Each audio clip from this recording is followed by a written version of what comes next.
Bonjour à toutes, bonjour à tous. Afin de débuter cette présentation de la philosophie de Charles Taylor, j'aimerais lire un poème de Fernando Pessoa. Si, après ma mort, vous voulez écrire ma biographie, rien de plus simple. Elle n'a que deux dates, celle de ma venue au monde et celle de ma mort. Entre une chose et l'autre, tous les jours sont à moi. Je suis facile à définir, j'ai vu comme un damné, j'ai aimé les choses sans la moindre sentimentalité. Je n'ai jamais eu de désir que je ne puisse réaliser, parce que je n'ai jamais perdu la vue. Même entendre n'a jamais été pour moi qu'un accompagnement de voir. J'ai compris que les choses sont réelles et toutes différentes les unes des autres. J'ai compris ça avec les yeux, jamais avec la pensée. Comprendre ça avec la pensée serait les trouver toutes semblables. Un jour, le sommeil m'a pris comme n'importe quel enfant. J'ai fermé les yeux et je me suis endormi. À part ça, j'ai été l'unique poète de la nature. Donc en ces quelques vers, le poète, Fernando Pessoa, n'a pas seulement le génie de définir avec grâce et talent son locuteur imaginaire, car si Pessoa écrit, le poème est signé du nom, fictif, d'Alberto Caillero.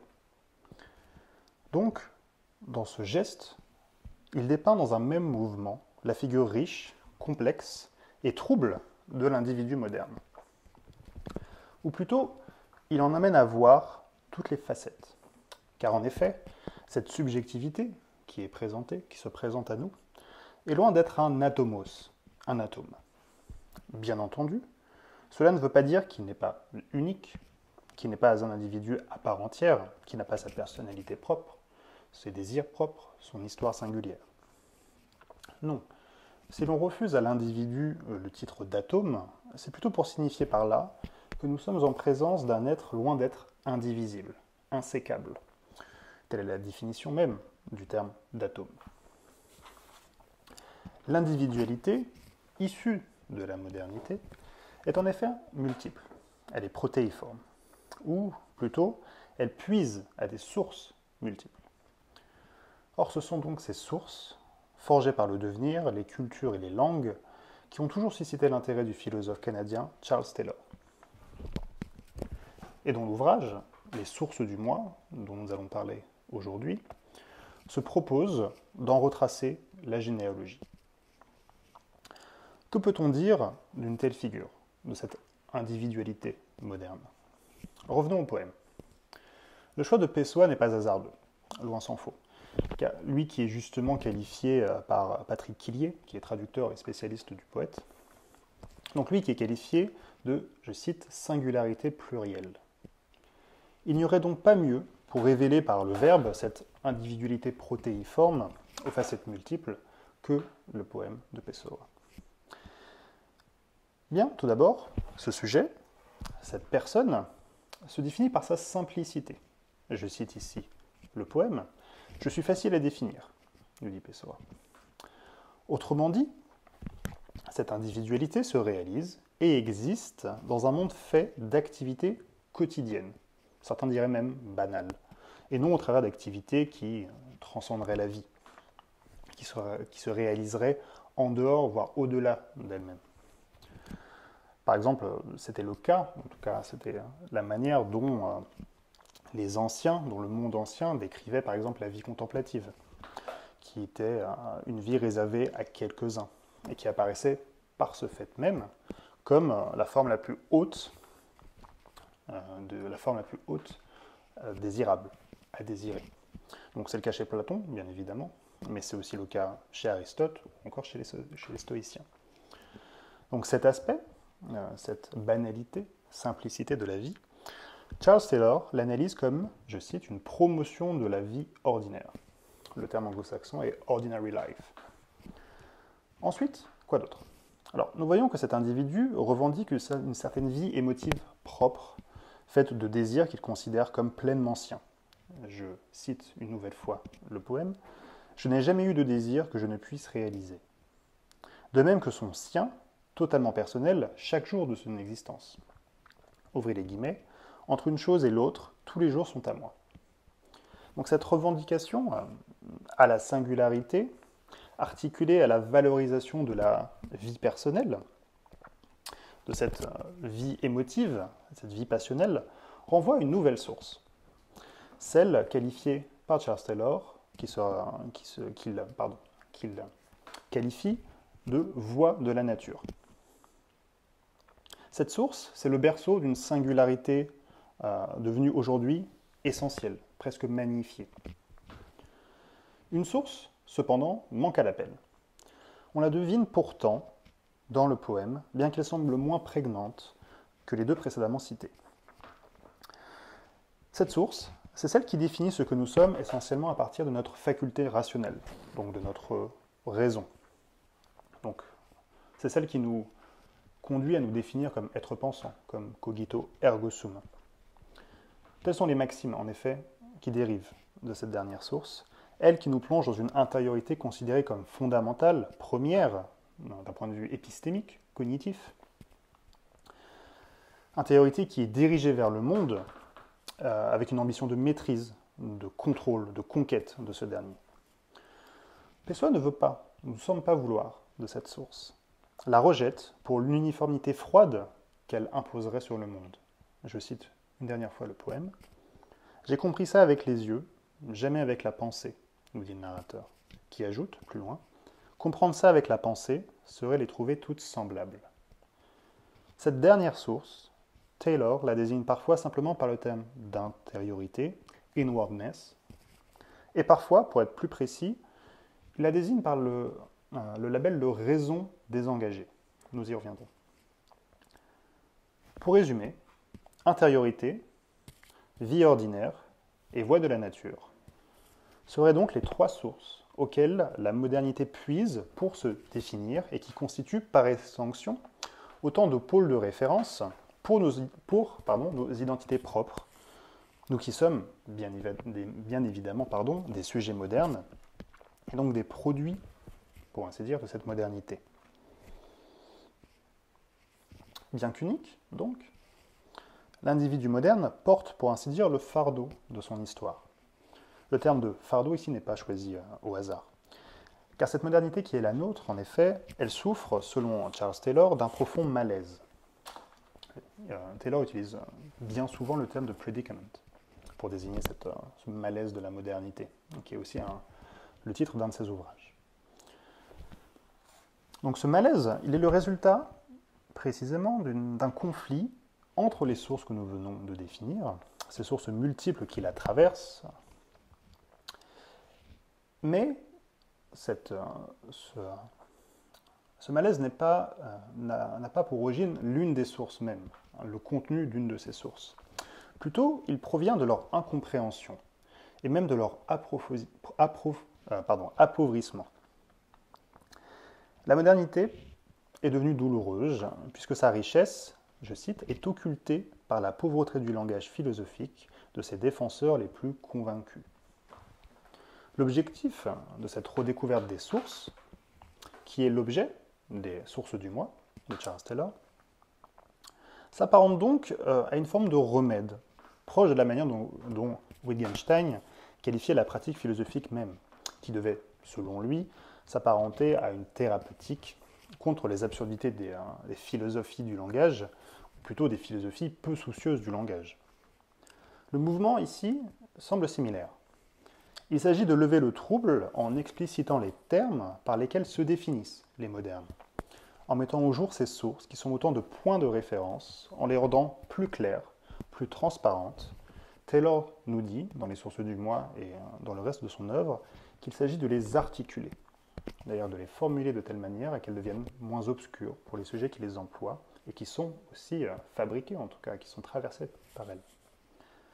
Rendre raison donc de ces sources est donc un acte préalable, nécessaire, de cet examen plus large qu'est l'analyse du malaise moderne. Au travers donc de ce séquençage, de ce découpage qu'est l'anthropologie philosophique de Charles Taylor, se dessine un premier constat à l'importance conceptuelle majeure. Si l'identité moderne, donc l'identité d'une époque qui est la nôtre, puise à des origines multiples, à des sources diverses, qui sont donc parfois conflictuelles entre elles, mais aussi peut-être complémentaires, Cela semble dire que notre identité, donc, n'est jamais fixe, n'est jamais immuable, mais toujours mouvante, dynamique, à l'instar du devenir historique lui-même. L'identité humaine est une identité historiquement constituée, historiquement formulée, historicisée, de fait. Je cite ici Taylor lors d'un entretien avec Philippe Delara qui a été publié plus tard sous le titre de l'anthropologie philosophique à la politique de la reconnaissance. Il ne s'agit pas de rechercher des structures permanentes anhistoriques, mais de rendre compte de l'épaisseur historique du présent, des éléments du passé qui sont toujours agissants. Point important, certes, mais point qui pourrait pour beaucoup, et à raison je pense, constituer une évidence telle que sa répétition fasse office de la palissade bien fade. En effet, cette dimension historique, Nietzsche l'avait déjà décelée avec brio, Foucault l'a, à sa manière, prolongée dans sa généalogie. Il est donc quelque chose de plus. Il faut donc quelque chose de plus, dirais-je. En effet, à la dimension historique du moi, du self, Taylor ajoute quelque chose. Le rapport à l'éthique, formulé en termes de bien, de good. En effet, tel est ici le point crucial, le point majeur de l'œuvre du philosophe canadien. Ces sources de la modernité, ces sources du moi, ne sont pas simplement des influences historiques, des mutations dans le cours de l'humanité, des mutations de type sociopolitique ou économique ou même idéologique, non. Ce sont avant tout des sources morales, des horizons moraux qui tapissent les recoins et les profondeurs de notre existence. Mais qu'est-ce donc qu'une source morale? Plus généralement, qu'est-ce que la morale si l'on entend cette dernière en termes de bien? Comment comprendre un changement historique en termes moraux, comme semble le faire Charles Taylor? Et pourquoi Taylor nous enjoint-il à considérer le lien qui unit l'éthique à la subjectivité, le bien à l'identité personnelle, comme un point de contact primordial dans l'entreprise de compréhension générale de l'être humain? Je cite une nouvelle fois Taylor. « Le philosophe en moi, explique-t-il, sentait le besoin de démontrer qu'il faut expliquer l'identité moderne en tenant compte des liens complexes entre identité et éthique. » C'est donc la nature et les modalités d'un tel lien, ce rapport éthico-existentiel, pourrait-on dire, que les sources du moi se proposent d'éclaircir, d'articuler.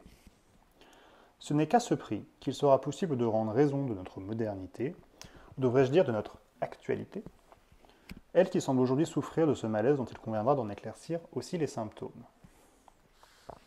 Or, si l'on jette un coup d'œil rapide à la table des matières des sources du moi, on voit que l'ouvrage est divisé en 5 parties. Et sur ces 5 parties, 4 sont dédiées plus en détail à l'exploration des sources que j'ai brièvement évoquées. L'examen, en effet, l'examen approfondi par lequel Taylor va nous montrer comment une source part, par exemple, de Platon pour arriver plus tard vers Saint-Augustin et se développer chez Descartes. Cet examen occupe la majorité de l'ouvrage. Pourtant, ce qui m'intéresse ici n'est pas de revenir plus en détail sur la dimension purement historique ou celle qui a trait vraiment à l'histoire des idées. En effet, ce qui m'intéresse le plus et ce dont j'aimerais parler durant cette présentation, c'est davantage l'intrication intime de l'éthique et de la subjectivité, dont la compréhension préalable est nécessaire pour bien saisir précisément le rapport de son évolution dans l'histoire.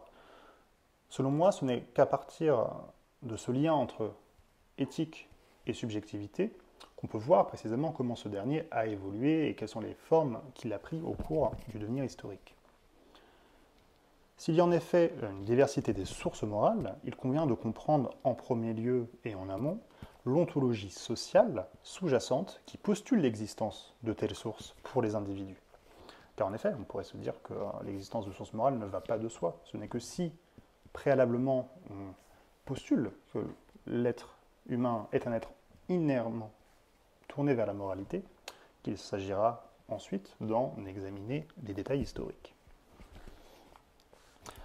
De fait, c'est précisément dans la première partie de l'ouvrage des sources du moi que Taylor explicite un tel rapport et offre l'une des présentations les plus complètes de son ontologie. C'est donc cette partie qui constituera l'objet principal de ma présentation, bien que j'essaierai, autant que faire se peut, de renvoyer à d'autres passages du livre. Pour l'instant, je me contenterai de définir les 3 grands axes de cette ontologie, axes qui constitueront autant de parties pour ma présentation. L'ontologie taylorienne s'organise donc à partir, dans un premier mouvement, d'une philosophie que j'appellerais une philosophie de l'interrogation éthique. Dans un deuxième mouvement, nous verrons que cette interrogation éthique est intimement liée à une phénoménologie de la culture, pour ensuite terminer sur une présentation plus générale de la philosophie herméneutique du soi. Donc ces 3 pôles que je distingue ici pour les besoins d'analyse sont en effet intimement liés. Ils sont intriqués les uns dans les autres et ils sont autant de branches d'une seule et même idée, d'un seul et même tronc conceptuel, si je puis dire. Quelle est-elle? Eh bien, c'est l'idée que le soi, le self, tire son identité d'une relation essentielle avec le bien. La personne humaine est un être moral, il en va de son être de prendre conscience de la relation qui l'unit et l'oriente vers le bien. Avant d'essayer d'apporter une réponse donc, à toutes ces interrogations, afin de tirer plus au clair cette ontologie de Charles Taylor, je pense qu'il est nécessaire de revenir brièvement sur les travaux du philosophe, afin de comprendre tout à la fois son parcours, ses influences et surtout les thèses elles-mêmes nombreuses qui jalonnent sa pensée. Charles Taylor naît à Montréal en 1931, d'une mère francophone et d'un père anglophone. Alors ce bilinguisme n'est pas simplement anecdotique, puisque l'importance, on le verra, accordée à la langue et aux identités culturelles va constituer un pan majeur, sinon fondamental, de son œuvre. D'abord diplômé d'une licence d'histoire à l'université McGill, au Canada, c'est à Oxford que Taylor va poursuivre des études de philosophie, de sciences politiques et d'économie. Il obtient son doctorat de philosophie en 1961 sous la direction d'Isaiah Berlin. Et de l'Angleterre, Taylor garde l'héritage de la philosophie analytique d'influence wittgensteinienne, son intérêt pour la question langagière, mais aussi tout ce qui a trait plus généralement à la philosophie de l'action, celle qui a été, à la suite de Wittgenstein, développée notamment par Anscombe ou Von Wright. Donc cette source théorique sera au cœur de sa critique du behaviorisme, qu'il formule dans son premier ouvrage, The Explanation of Behavior, publié en 1964. Mais loin de se limiter à cette tradition anglo-saxonne, Taylor fait très tôt sienne l'ensemble de la tradition dite continentale. Donc en premier lieu via la philosophie de Hegel, dont il écrit un ouvrage qui fait toujours référence aujourd'hui et qui est sobrement intitulé Hegel, publié en 1975, et qui constitue une actualisation de la philosophie hegelienne. Donc cet ouvrage donnera d'ailleurs naissance à un autre, une synthèse, sous le titre Hegel et la société moderne, publié en 1979. Mais outre Hegel, Taylor pioche chez Herder, Humboldt, mais aussi Heidegger, Merleau-Ponty, ce dernier étant considéré par Taylor comme l'une de ses références principales. En dehors de cela, on peut aussi mentionner Tocqueville, par exemple, sur le plan plus politique. En bref, Taylor refuse une forme de sectarisme, un quelconque enfermement dans une école ou un mouvement de pensée. Donc cette pluralité d'influences et d'intérêts se manifeste notamment dans ses Philosophical Papers, publiés en 1985. Dans ces derniers, on y retrouve des articles sur la philosophie de l'action, sur l'épistémologie des sciences sociales, sur l'éthique, sur la politique et la démocratie, sur la philosophie du langage, etc. Pourtant, toute cette diversité ne doit pas pour autant faire croire à une forme d'absence de cohérence générale. Bien au contraire. En effet, bien qu'il soit difficile de définir ce que serait un système taylorien, tout de même, sa philosophie demeure traversée par une logique d'ensemble et une homogénéité conceptuelle assez rare, que le public français a bien vite tendance à oublier ou à réduire drastiquement à l'un de ses composants. En effet, bien souvent, en France, Charles Taylor est considéré sinon comme un ou sinon comme le théoricien du multiculturalisme. et souvent pas plus, malheureusement. Or, il est vrai et à raison que son article Politique de la reconnaissance, qui est écrit en 1994, est considéré comme un tournant majeur dans la réflexion politique ayant trait à la place des identités minoritaires dans la construction de l'unité sociale.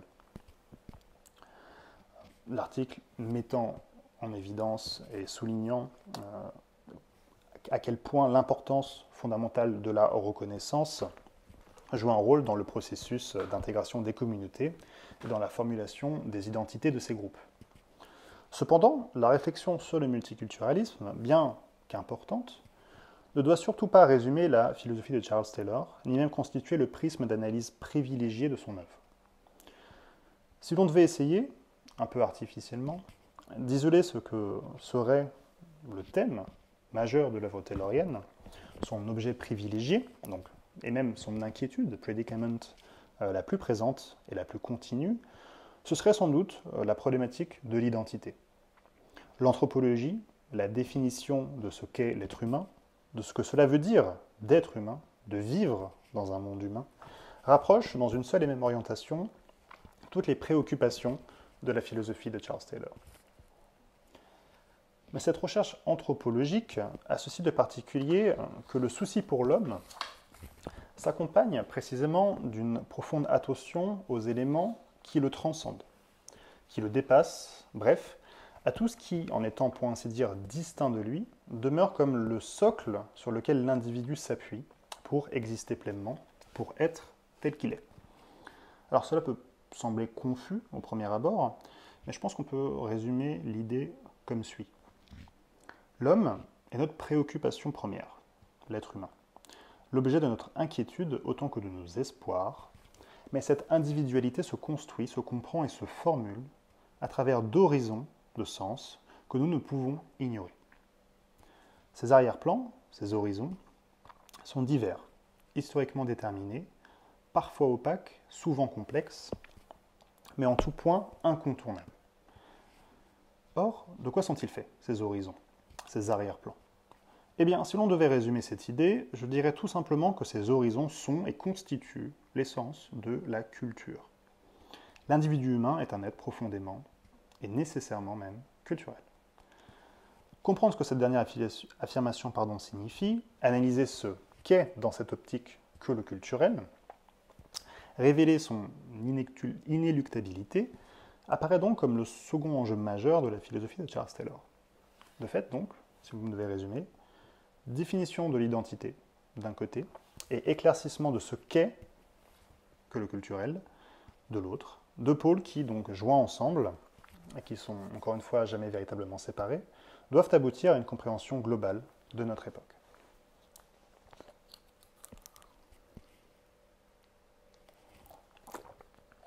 Cette introduction étant désormais finie, je vais passer à ma première partie, qui a pour but juste de mieux éclaircir et de rendre, pour le coup, d'articuler, si on prend un vocabulaire taylorien, ce lien entre l'identité personnelle et l'éthique, entre le moi et le bien.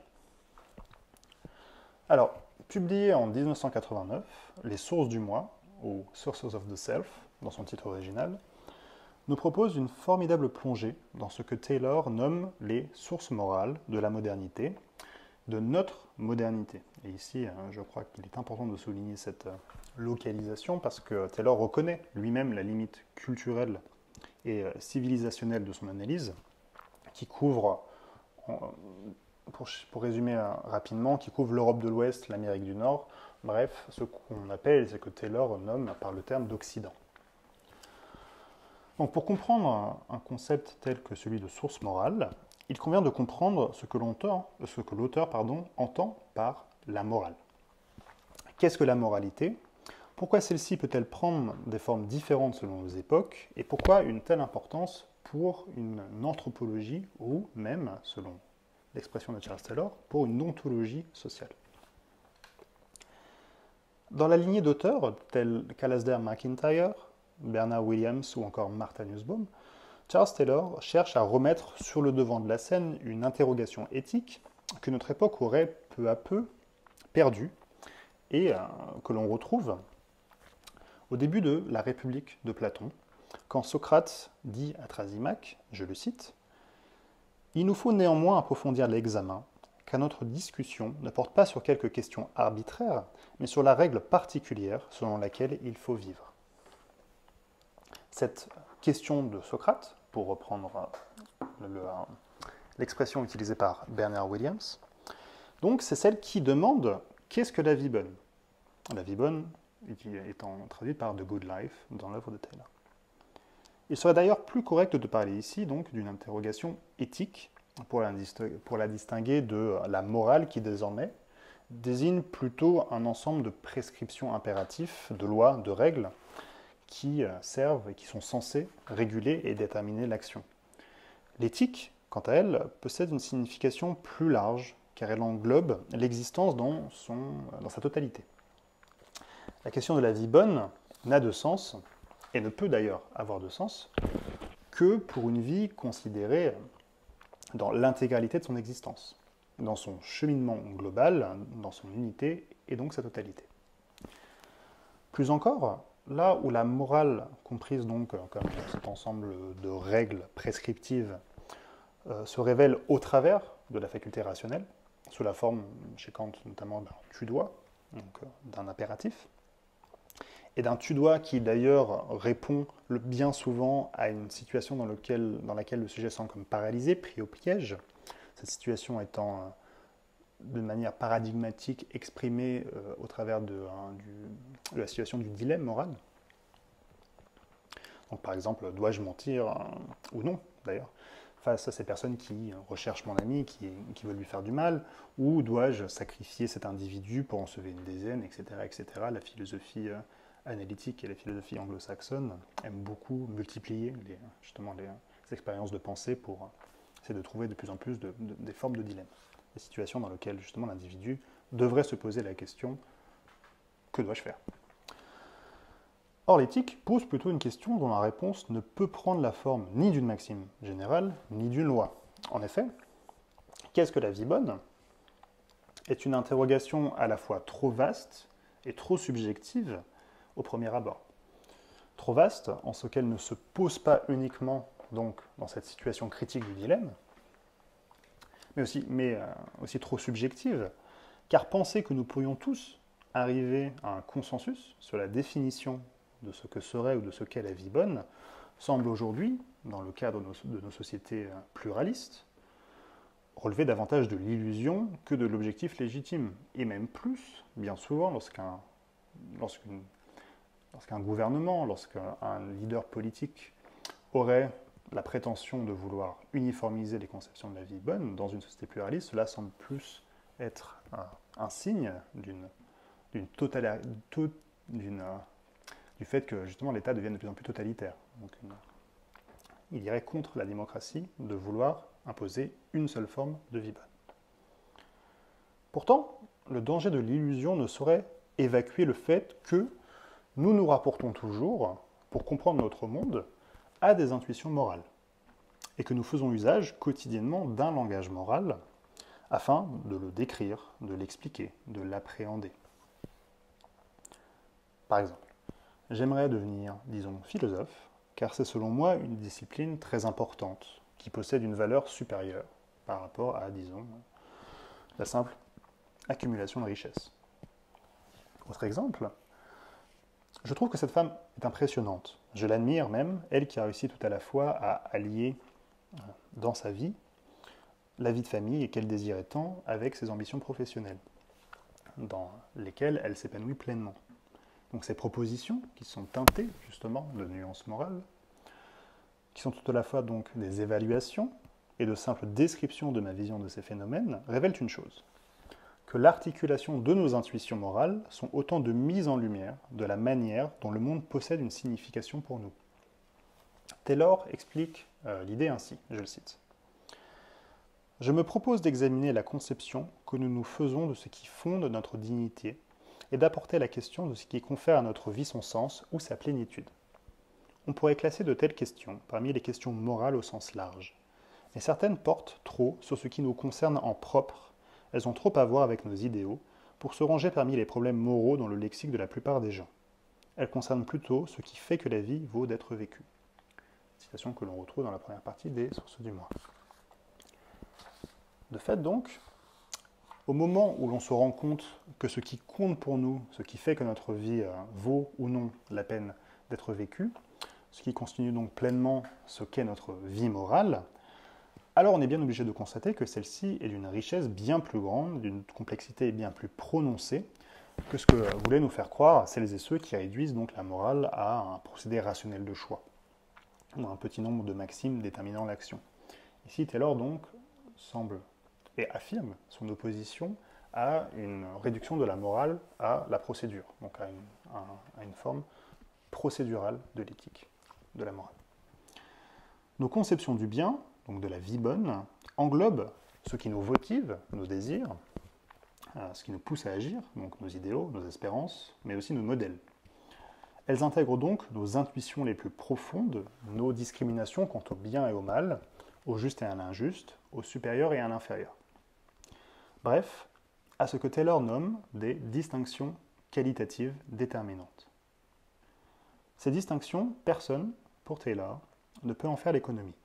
Nous sommes tous, en tant qu'êtres doués de parole, que nous le voulions ou non, ou que nous le reconnaissions d'ailleurs ou non, pris dans ces distinctions.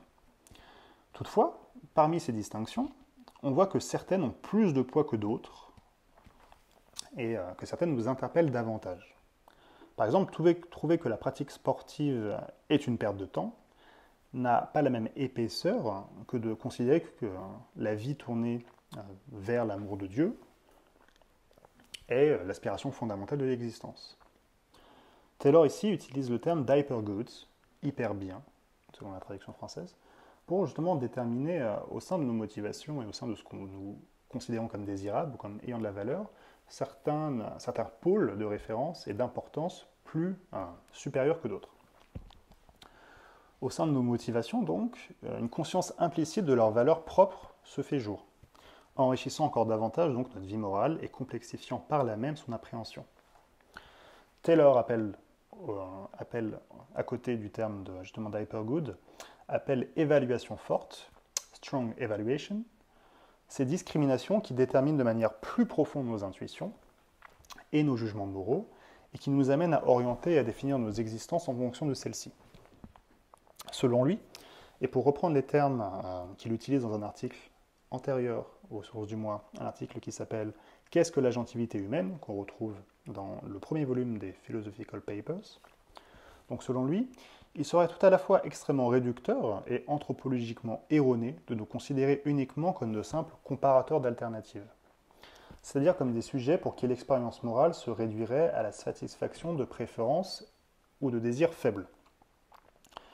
Ça, c'est ce qui qualifie pour Taylor le weak evaluator, contrairement au strong evaluator. En effet, par exemple, l'exemple que j'ai donné, le fait de... Ce n'est pas la même chose d'hésiter dans un choix moral important sur qu'est-ce que je vais faire de ma vie. Est-ce que je dois me consacrer, par exemple, à la vie religieuse? Est-ce que telle action dans mon existence sera très importante pour moi? Taylor, ça c'est un exemple de Taylor, que de considérer quelle saveur je vais prendre pour ma glace, entre fraises et vanille. Ici, bien sûr, on produit quelque chose de similaire dans le sens où on compare quelque chose, on compare de désirs, de motivations qui n'ont apparemment peut-être pas le même poids, mais pour Taylor, c'est pas la même chose. On ne peut pas réduire l'orientation morale important, l'orientation morale qui est justement dont la valeur est très lourde, à une simple comparaison entre deux envies. Le strong evaluator, celui qui utilise justement les évaluations fortes, lui ne se détermine pas uniquement au travers de ses désirs, quelle que soit leur intensité, mais il est plutôt mené par la valeur intrinsèque des objets qu'il recherche. Ici, donc, Taylor ne met pas la distinction dans l'intensité ou non du désir, l'intensité ou non de la motivation, mais c'est bien dans l'objet lui-même, dans la valeur attribuée à cet objet, que se joue la différence.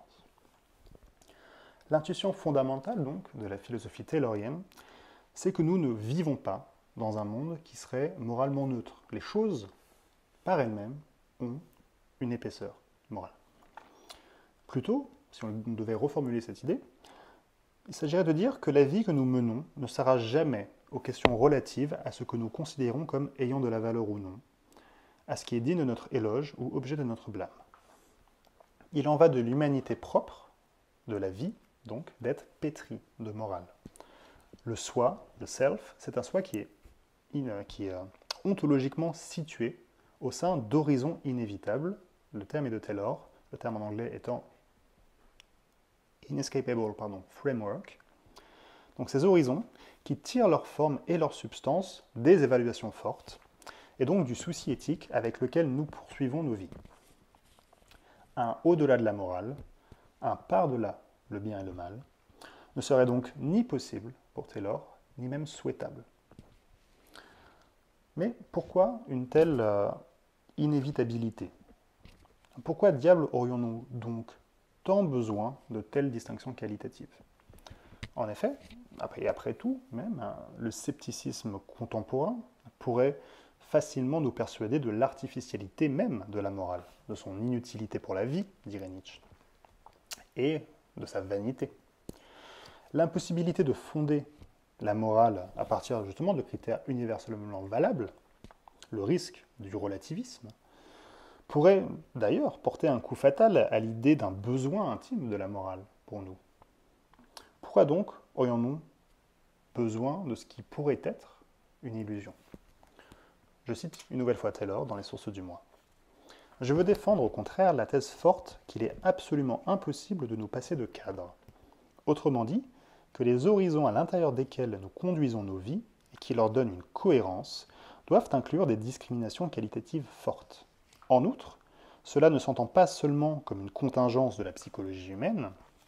Je soutiens au contraire que vivre à l'intérieur de tels horizons fortement déterminés constitue une des caractéristiques de l'agent humain, que transgresser ces limites reviendrait à transgresser les limites de ce que nous reconnaissons comme personne humaine intégrale, c'est-à-dire non aliénée.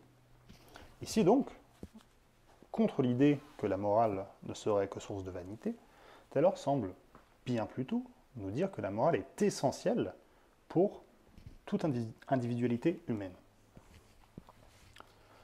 En effet, donc, il y aurait une impossibilité à faire fi de la morale.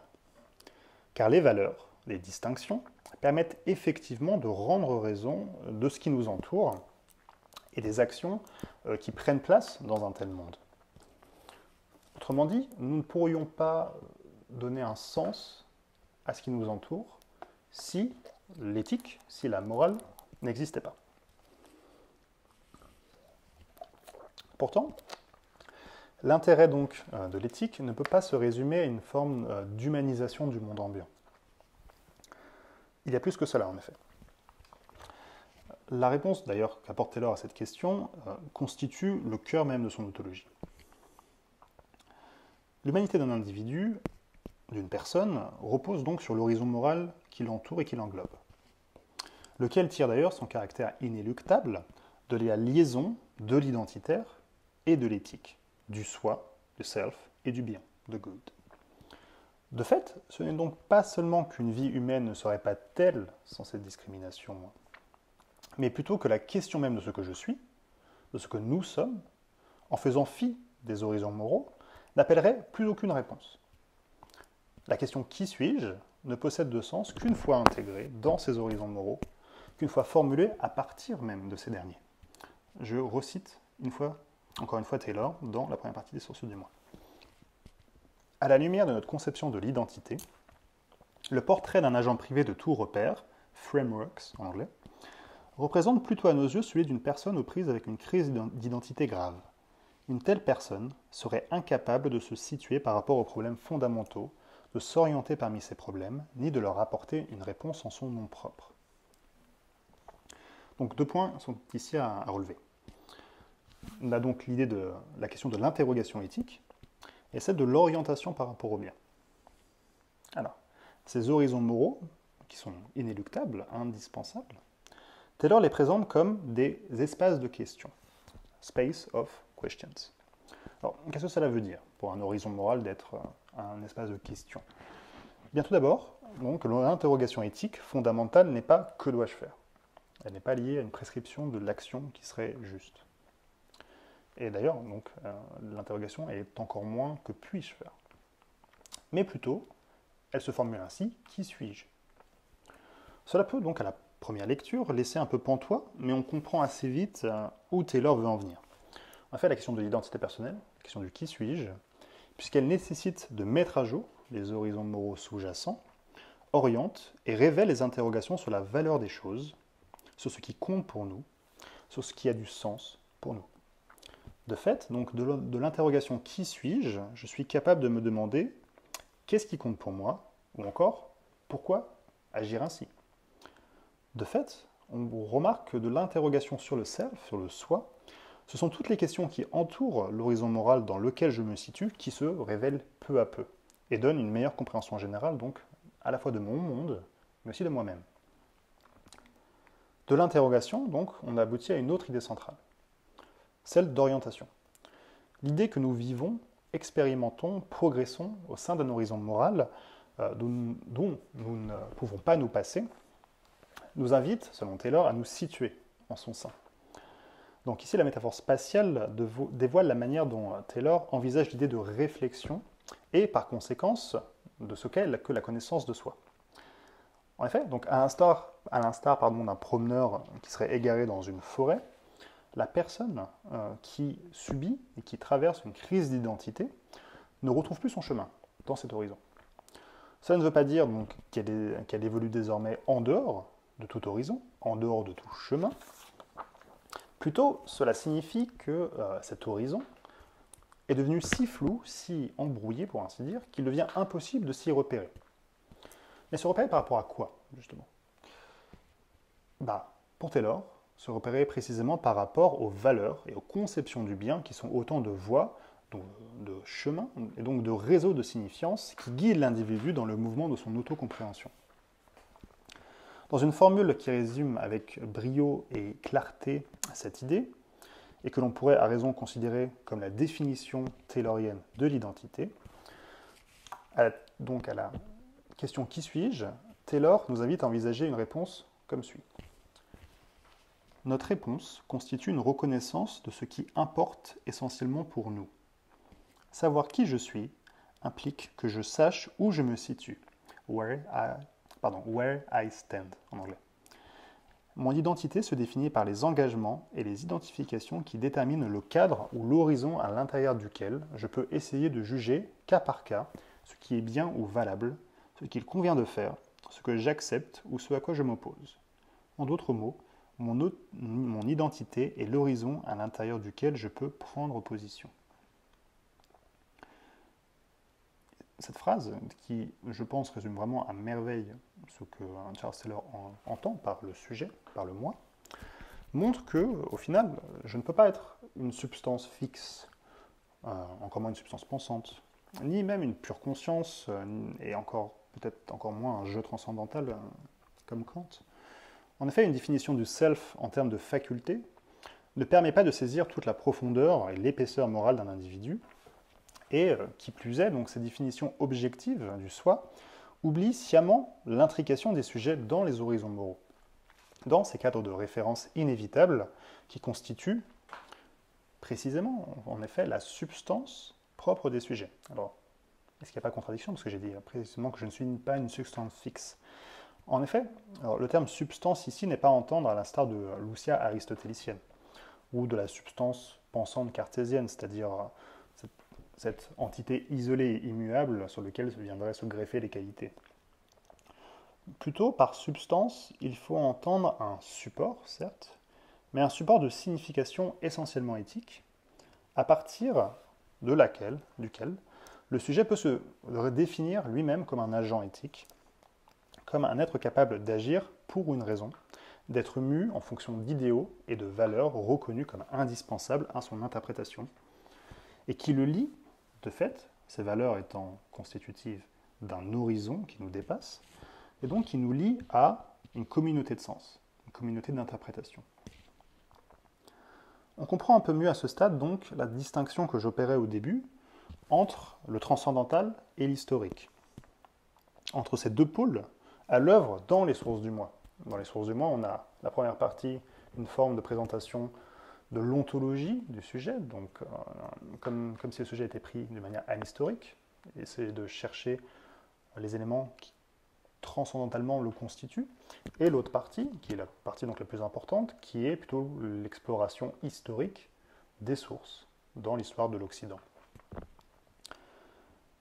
Cette idée d'horizon, donc de prise de position, par rapport aux valeurs et aux biens, constitue en effet un transcendantal, dans le sens où, pour Charles Taylor, cette construction semble toujours présente, peu importe la modification des horizons eux-mêmes.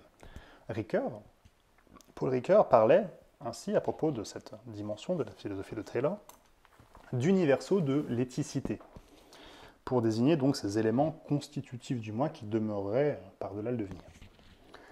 Le terme universaux charrie toutefois son lot d'incompréhensions possibles et menace même, je pense, mal compris, d'entrer en contradiction totale avec le mouvement purement historiciste de la philosophie taylorienne. En effet, on aurait tort de comprendre que certains biens, ou que l'idée même du bien, demeurerait à l'abri du devenir historique et culturel, comme confortablement protégé dans une sorte de ciel des idées fixe et éternel. Non. De même, l'héritage assumé par Taylor de la philosophie hegelienne se délivre, pour ainsi dire, de l'ontologie qui est très importante dans celle-ci, et refuse donc de fait de voir le développement historique comme une sorte de réalisation d'un esprit ou d'un Geist. Ce n'est pas ce que Taylor veut dire. En effet, les biens et les hyperbiens, ces valeurs fondamentales qui sont comme primordiales dans la définition des horizons moraux, ils ne sont pas rendus effectifs comme l'est l'esprit hegelien, qui est rendu effectif dans le monde matériel et historique. Ils ne sont pas donc rendus effectifs comme s'ils étaient toujours déjà là, pour ainsi dire. Non, le transcendantalisme de Taylor est bien plutôt l'affirmation d'un rapport toujours présent au bien, s'accompagnant d'un refus catégorique de déterminer universellement le contenu même de ce bien et de ces biens. En ce sens, il s'agit presque d'un a priori au sens kantien du terme. Donc, il s'agirait de le comprendre comme une condition de possibilité de l'existence morale et, par définition, donc, de l'existence humaine. Le rapport au bien serait un a priori de la condition humaine, pour ainsi dire.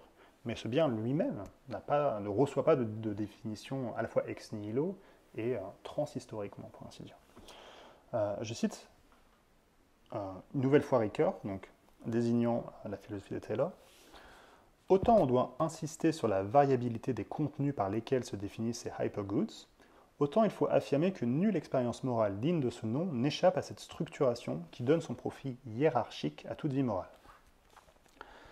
D'ailleurs, les sources du moi, les sources of the self, sont en elles-mêmes une manifestation de ce dialogue entre le transcendantal et l'historique, puisque, donc, je l'ai dit, puisqu'au moment même où sont exhibées et décrites les structures dites incontournables de l'existence, de l'expérience morale, Taylor s'empresse de lier celle-ci donc à son histoire, en faire l'histoire, montrer comment la tradition du self en Occident s'est développée au travers essentiellement des écrits philosophiques, mais aussi des écrits littéraires. Le premier chapitre du livre, des sources du moi, sobrement intitulé donc Inescapable Frameworks, moins sobrement traduit par des cadres de référence inévitables, présente, par exemple, d'ailleurs, les trois axes par lesquels nous, occidentaux, nous définissons et nous pensons la morale. Alors, il y a trois axes pour Taylor. Dans un premier temps, il s'agit de la catégorisation de la morale comme respect et obligation envers autrui. Second temps, la vie bonne. Et dernier temps, le concept de dignité, qui est, pour Taylor, lié, le concept de dignité étant lié à celui de respect des agents moraux. Alors, donc, ces trois axes, qui ne sont pas les trois sources à distinguer, c'est plutôt les trois axes par lesquels la moralité s'est pensée, mais ce ne sont pas trois sources essentielles de la subjectivité. Mais peu ou prou, en fait, nous dit Taylor, voilà le matériau à partir duquel nous pensons la morale en Occident, l'expérience morale. On voit donc comment, en fait, ici, le contenu de ces sources n'a rien de transcendantal, mais qu'il résulte précisément d'une histoire bien particulière, d'une construction historique située. Autrement dit, donc, l'horizon sans tradition, pour ainsi dire, est vide. De même qu'une tradition morale serait aveugle sans des sujets intrinsèquement et même ontiquement moraux, qui, dans leur construction propre de la subjectivité, n'auraient pas ce lien intime entre l'éthique et le self.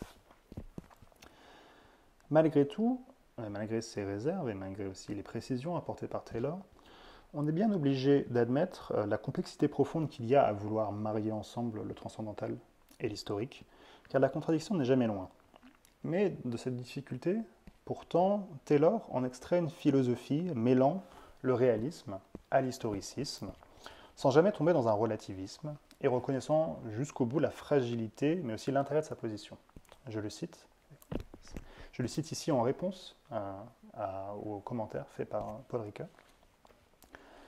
La vraie difficulté consiste à distinguer les universaux humains des constellations historiques et à ne pas réduire les premiers aux secondes, comme nous éprouvons constamment la tentation de le faire, en sorte que notre mode particulier semble inévitable pour les êtres humains en tant que tels.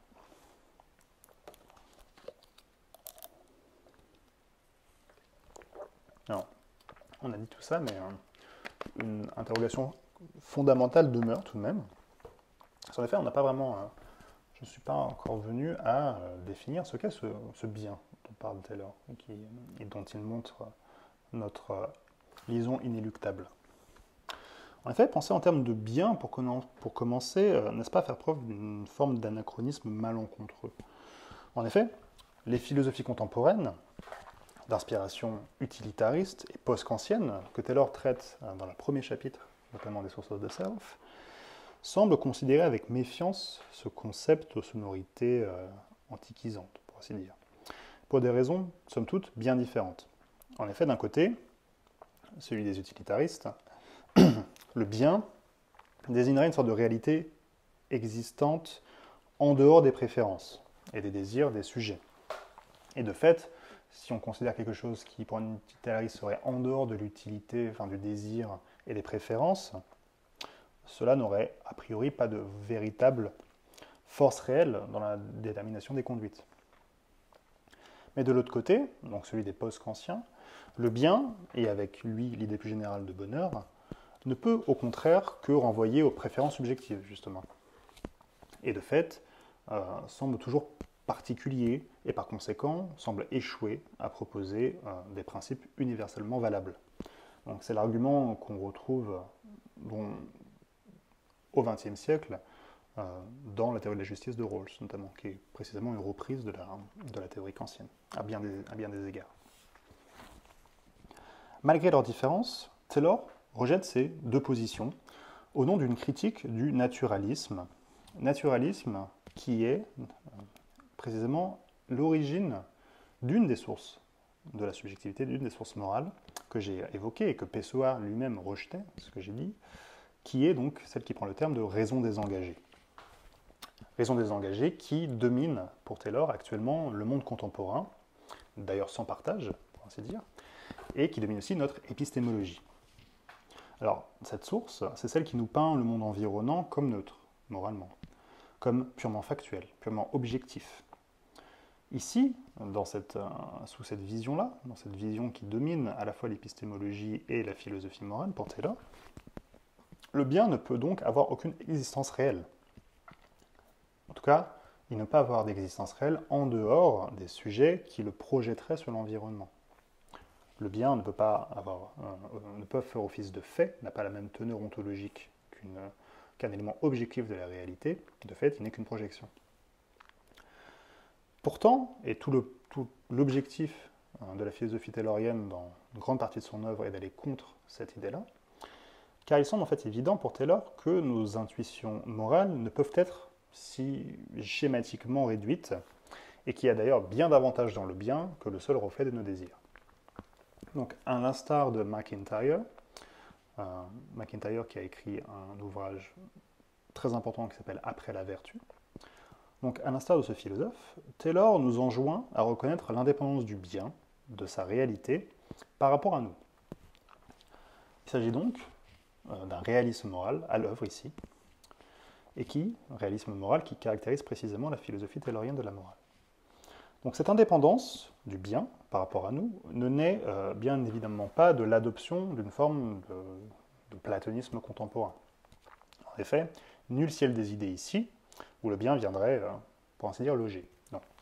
Plutôt, Taylor cherche à sonder notre expérience morale quotidienne, la façon dont, comme il l'exprime dans Les Sources du Moi, je cite, « Nous devons expliquer la façon de vivre des gens ». Ici, de fait, donc, le terme même de phénoménologie morale ne désigne pas une certaine philosophie de l'intentionnalité, une certaine philosophie de l'être, plutôt elle désigne une grille de lecture. D'ailleurs, on trouve ici cette première en tout cas cette similarité avec Merleau-Ponty qui, dans la préface de la phénoménologie de la perception, définissait aussi la phénoménologie comme un style, comme une manière d'attaquer certains problèmes philosophiques. Et donc ici, phénoménologie veut dire se mettre à niveau, se mettre au niveau du vécu des sujets. De fait, donc, l'examen de la figure de l'individu, et notamment l'examen de la figure du strong evaluator, donc de l'évaluateur fort, a révélé un élément fondamental de notre vie morale. Nous désirons des objets, car nous les considérons dignes de valeur en eux-mêmes, dignes d'admiration, sans pour autant que cette valeur et cette admiration soient le résultat de notre simple désir. Contre un spinozisme qui voudrait que nous trouvions les choses bonnes parce que nous les désirons, bien des choses suscitent notre respect et notre admiration au-delà de l'attirance toute subjective que nous pouvons éprouver à leur égard. De fait, ce que je dirais tout à l'heure, c'est que nous n'attribuons pas forcément ou nécessairement de la valeur à ce qui nous plaît, ou même ce qui nous plaît de manière très triviale même, ce qui nous apporterait du plaisir ou de la satisfaction. De l'horizon moral, dans lequel nous évoluons et à partir duquel donc se formulent nos engagements, nos orientations et donc de manière plus profonde nos identités, est à comprendre donc comme un ordre objectif qui n'existe certes pas sans les sujets. Un horizon moral sans sujet n'aurait aucun sens pour Taylor. Pourtant, c'est un horizon qui ne peut être perçu uniquement comme la projection de nos désirs. Taylor nous propose donc un réalisme métaéthique qui identifie le bien comme une source profonde de signification et d'auto-identification. Le bien, dans cette optique, est ce que je cherche, car il possède une valeur profonde et intrinsèque, valeur qui dépasse le simple plaisir. Et même, d'ailleurs, le simple bonheur. Ce terme est plutôt difficile à définir, et Taylor, je ne pense pas, l'utilise énormément. De fait, donc, cette recherche de bien a pour but de nous faire accéder à une dimension véritablement constitutive de l'être même que je suis. Extérieur à nous, donc, mais en même temps si essentiel à la constitution de notre propre intériorité, c'est à une synthèse de l'intérieur et de l'extérieur que nous sommes progressivement amenés. L'idée du chiasme, chère à la philosophie de Merleau-Ponty, une nouvelle fois, se retrouve ici, au cœur de la philosophie de Charles Taylor. Cette idée que chez Taylor, on a une sorte de chiasme moral et éthique qui est très intéressant, le fait que l'intériorité donc, soit tributaire, essentiellement, ontologiquement, d'une extériorité, d'horizons moraux, dont nous pouvons nous passer si nous voulons nous définir, si nous voulons savoir ce que nous sommes.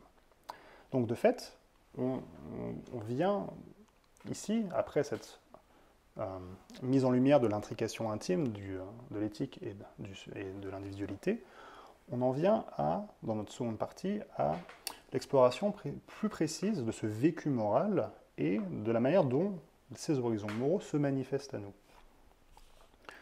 Donc, avant de procéder plus en avant dans ce chiasme, examinons cette phénoménologie morale à laquelle nous enjoint Taylor. Donc la transition avec l'autre pôle fondamental de la philosophie taylorienne est ici, je pense, toute trouvée. L'ouverture vers les horizons de signification, la découverte des cadres de référence qui constituent l'espace moral, induit à s'intéresser à l'environnement qui entoure les agents moraux.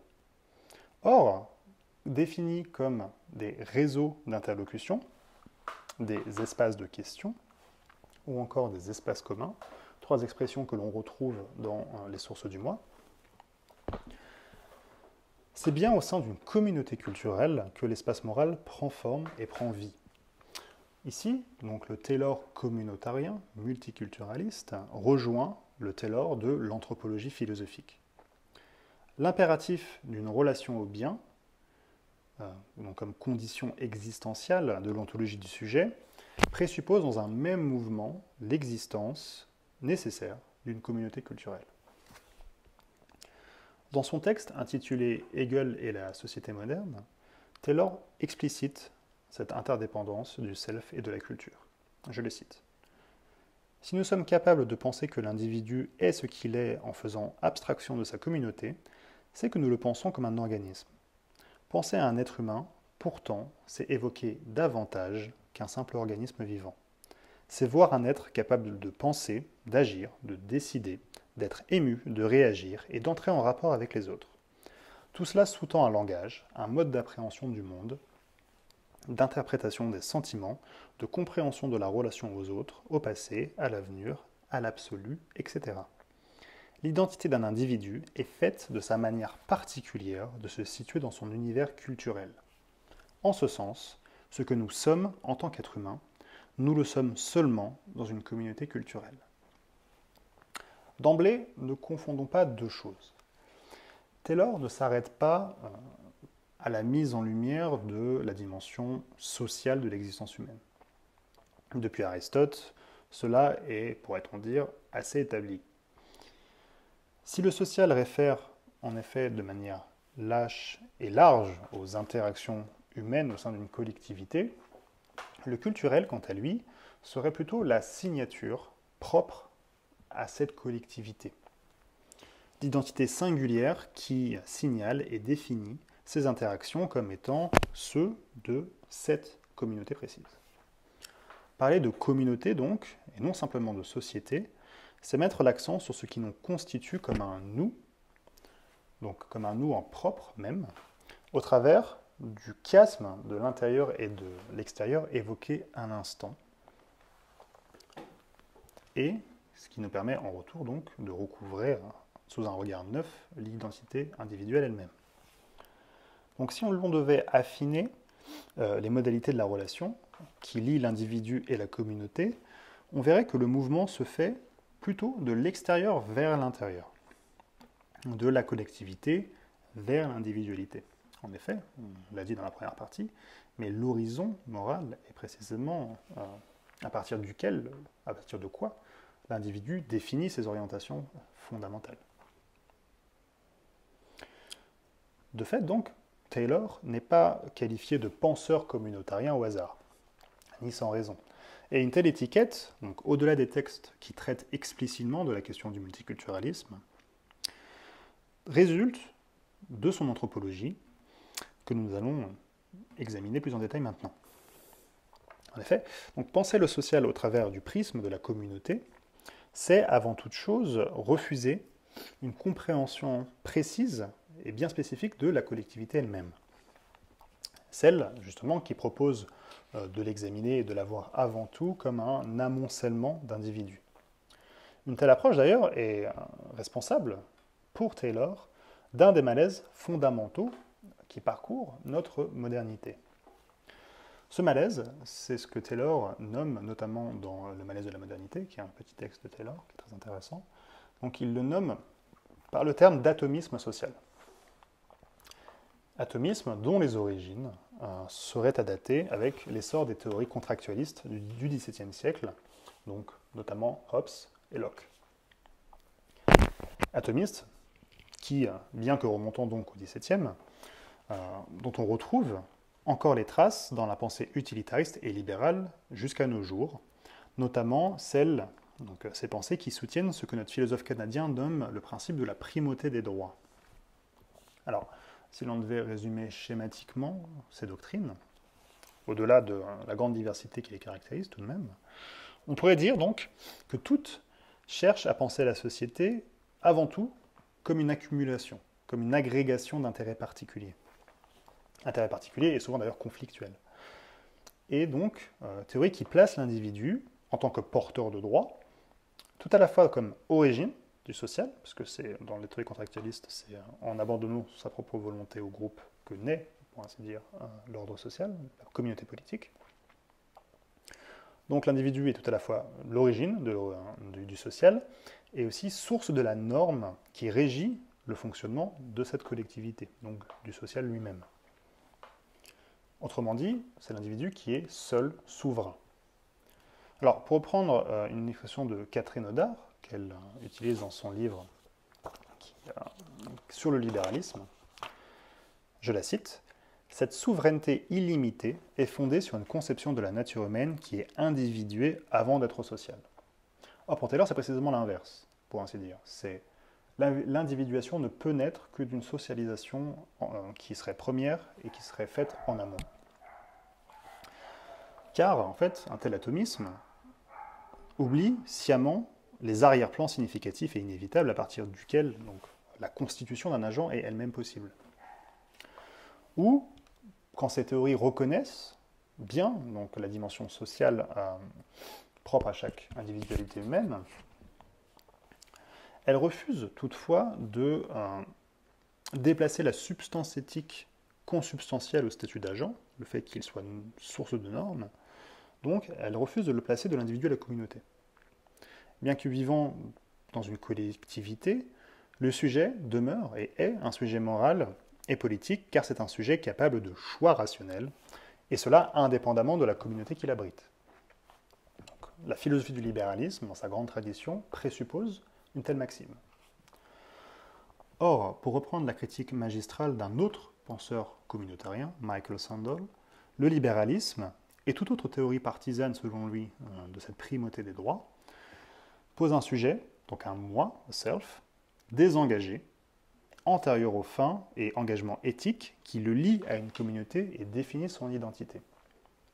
Toute la philosophie du multiculturalisme naît, pour ainsi dire, de cette critique-là, de cette critique anthropologique, à partir notamment, et dirigée notamment contre la théorie de la justice de Rawls.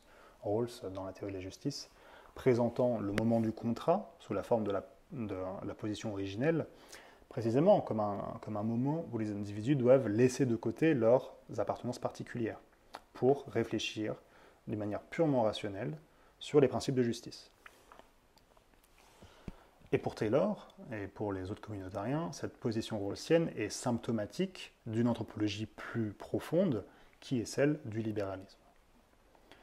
Or, l'anthropologie de Charles Taylor ne peut en aucun cas se satisfaire d'une telle position. En effet, l'ancrage dans des horizons moraux est une condition transcendantale, de même que l'est l'orientation vis-à-vis du bien. La condition de possibilité de l'agentivité humaine, agency, résulte donc de cette incarnation, pour reprendre une nouvelle fois un vocabulaire merleau-pontien que Taylor aime utiliser, donc résulte d'une incarnation qui se présente également, et dans le même mouvement, comme une constitution. Or, je l'ai brièvement dit, cette incarnation a lieu précisément dans une communauté culturelle, dans une culture. Une phénoménologie de la culture, c'est-à-dire l'examen du vécu, de l'agent culturel, de ce qu'est être un agent culturel, est à envisager si l'on veut articuler encore plus en détail la conception taylorienne de l'identité. Alors, bien que Taylor ne donne pas lui-même de définition explicite de ce qu'est la culture, je pense que la description de l'agent qui est faite dans la première partie des sources du moi est suffisamment détaillée et est suffisamment riche pour que l'on puisse tenter d'en proposer une. Alors, deux sources majeures se dégagent d'emblée, si l'on voulait définir ce que serait une vision taylorienne de la culture. Alors, deux sources, Hegel et son concept de Sittlichkeit, et la philosophie du langage.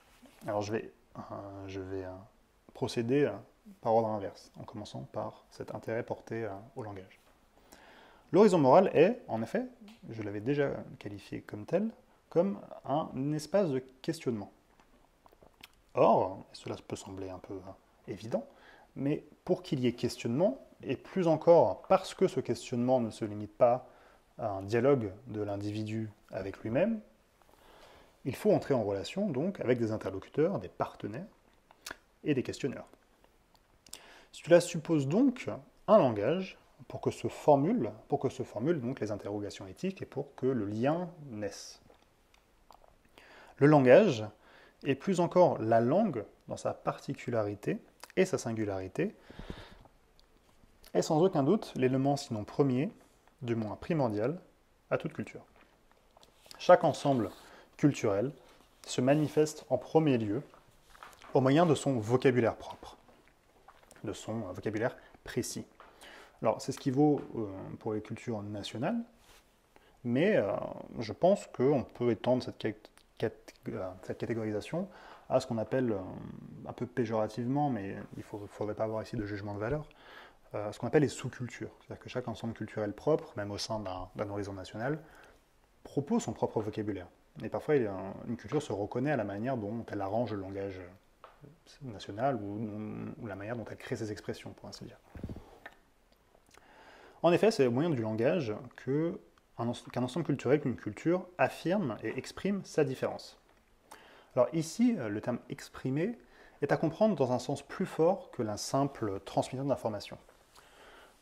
Quand Taylor dit que le langage exprime, c'est au sens où il donne vie, où il manifeste son objet, c'est-à-dire au sens où il le constitue propre.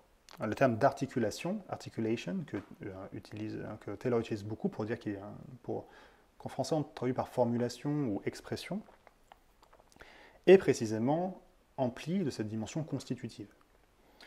La dimension constitutive expressive du langage, que Taylor revendique comme sienne, s'oppose, selon lui, aux théories dites désignatives et instrumentales, pour lesquelles le langage ne constitue jamais l'objet, mais ne fait que le désigner, le représenter dans un système symbolique. De fait, si l'on prend la position de cette première conception, c'est la dimension constitutive du langage que Taylor adopte, différentes manières de dire impliquent non pas seulement différentes visions d'un même monde, mais bien autant de mondes qu'il y a d'expressions. La culture dans laquelle je me situe est avant toute chose un langage qui modèle ce qui m'entoure et qui me permet d'exprimer ce que je ressens ou pense en des termes par lesquels, justement, je fais advenir au monde cette singularité propre. Donc, si je dois expliciter mes horizons moraux, ce qui est une des conditions pour Taylor de la découverte de ce que nous sommes, afin donc de me découvrir orienté vis-à-vis d'un bien, je dois donc user d'un langage qui d'emblée me situe et me lie à une communauté précise, qui s'inspire d'expressions forgées dans son histoire et qui aussi s'inspire de modèles préexistants. Ici, c'est à Herder que Taylor attribue l'origine de cette vision expressive du langage et qu'il adopte du même coup pour sienne. Chez Herder, en effet, le langage est plus que le véhicule de la pensée, il en est la matière et même la condition d'apparition. C'est dans et par la langue que la rationalité, propre à l'homme, ce que Herder nomme réflexion, advient. Donc cette ontogénèse langagière de la rationalité implique d'emblée donc que celle-ci est toujours historiquement et culturellement déterminée.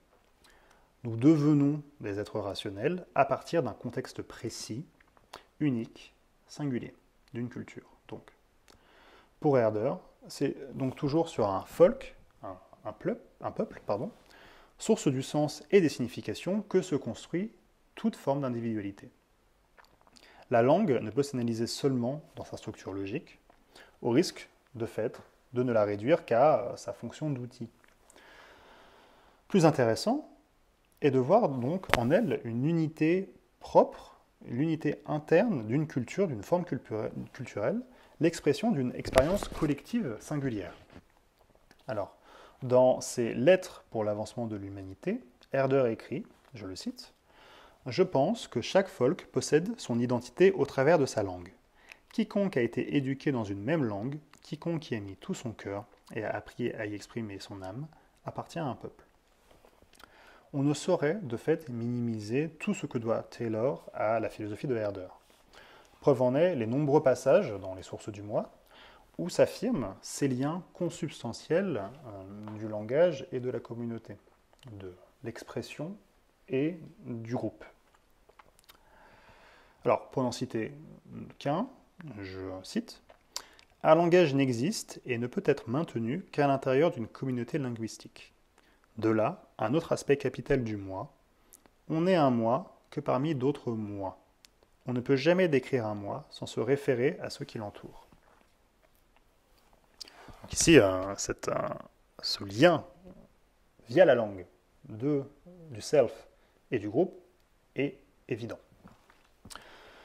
Comme être dans et par le langage, la personne humaine s'inscrit dans une communauté historique et culturelle dont elle ne peut faire abstraction, ne serait-ce en fait que sur la base de la manière dont elle s'exprime, de la langue qu'elle utilise.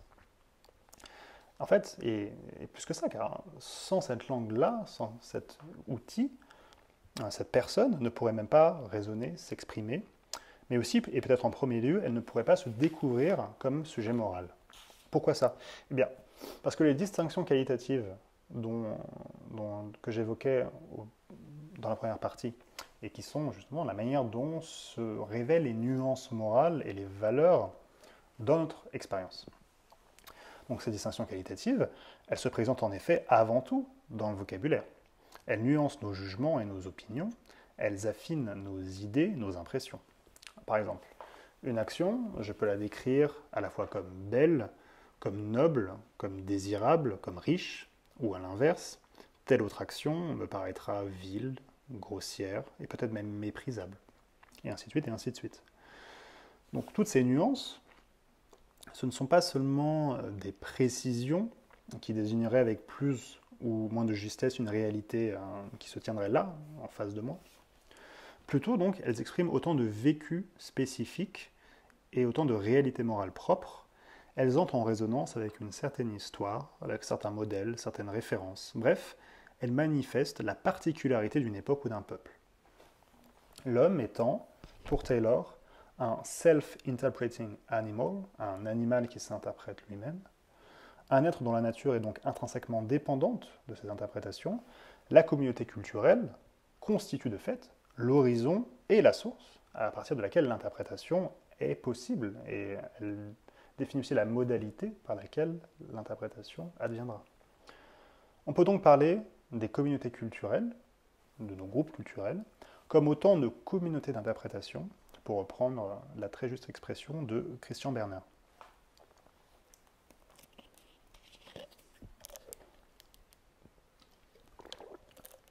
Si l'on devait résumer encore une fois cette idée, on dirait que l'herméneutique taylorienne pose l'impossibilité ontologique d'un acculturalisme, d'une sortie hors de la sphère culturelle. Pas de culture, dirions-nous, pas de nous, et, par extension donc, pas même de moi, de self. La culture, perçue comme ressource interprétative, se présente ici d'une manière proche à la conception portée par l'anthropologue Clifford Geertz, que ce dernier qualifie lui-même de conception sémiotique de la culture, et auquel Taylor emprunte le concept de description épaisse, thick description. Alors, qu'est-ce que cela veut dire? Cela veut dire que si l'on doit passer par une telle description, c'est bien du fait justement des différents substrats de sens qui entourent chaque objet culturel, chaque phénomène culturel, chaque action poursuivie dans une culture, et chaque phénomène plus large en fait, qui y prend place. On ne peut, par exemple, comprendre un rituel, ou comprendre un rituel quelconque, simplement sur la simple description littérale des actions entreprises par les participants. Ce serait ne s'en tenir qu'à une description fine, nécessairement en manque par rapport à son objet.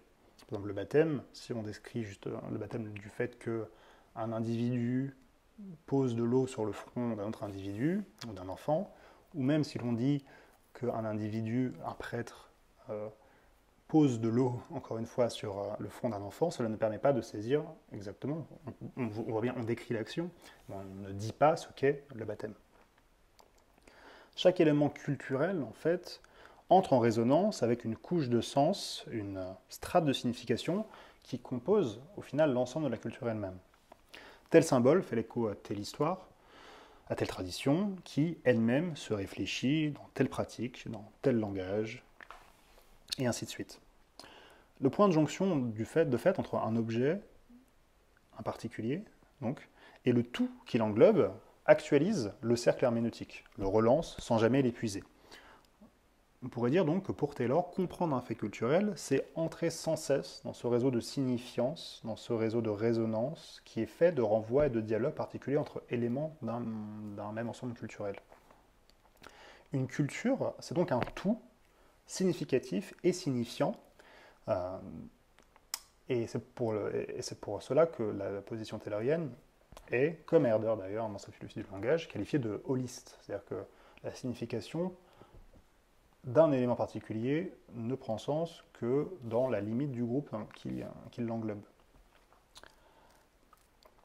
Pourtant, je pense qu'on tomberait dans une forme de postmodernisme à l'extrême si l'on en venait à réduire la culture à un texte, une sorte de mouvement un peu qui reviendrait à dire que la culture n'est que quelque chose qui se lit et qui s'interprète.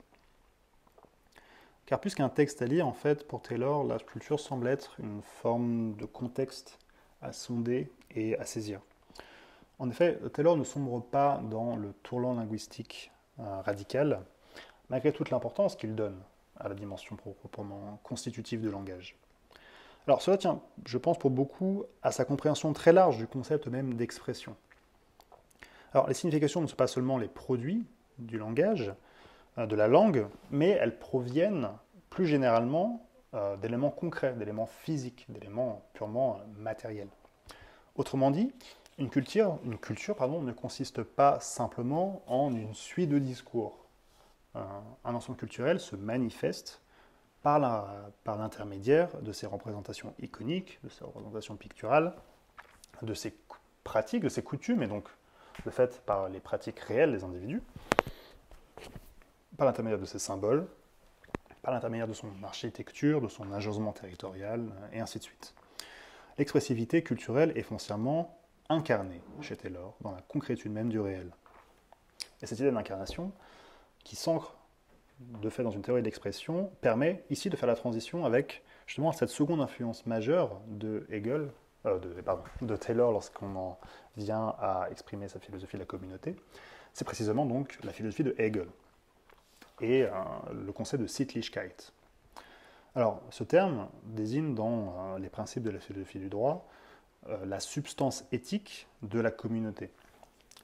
Le terme, qu'on pourrait traduire par coutume ou mœurs, renvoie chez Hegel aux obligations éthiques qui lient les individus sous une identité collective commune et qui s'incarnent dans les institutions, les coutumes et les traditions. Pour reprendre le vocabulaire hegelien, la Sittlichkeit appartient à l'esprit objectif, terme utilisé par Hegel pour désigner justement la réalisation concrète de l'esprit dans l'histoire. On dit la Sittlichkeit, c'est ce qui nous entoure et ce à quoi nous faisons face. Or, comme chez Herder, on va dire, à chaque folk, à chaque peuple, sa propre Sittlichkeit. Chez Taylor, pourtant, donc point d'esprit, on l'a dit, point non plus de providence. Toutefois, comme les philosophes allemands, se dessine l'idée que ce qui fait l'identité propre d'un peuple, d'un groupe, d'une communauté, est présent dans sa matérialité, dans le monde environnant, et influe directement sur la manière dont les individus se comprennent individuellement et collectivement. Donc cette médiation, une nouvelle fois, de l'intérieur et de l'extérieur, que j'évoquais, donc, est très claire dans les principes de la philosophie du droit de Hegel. Parce que Hegel lui-même indique même que la substance propre des individus provient de leur appartenance à une Sittlichkeit et aussi, mais ici Taylor ne suit pas véritablement, et encore, ce serait à débattre, ce point, la substance éthique des sujets, chez Hegel, provient aussi de leur participation à l'État, qui est l'ultime point d'incarnation de l'esprit dans le monde matériel, dans l'esprit objectif.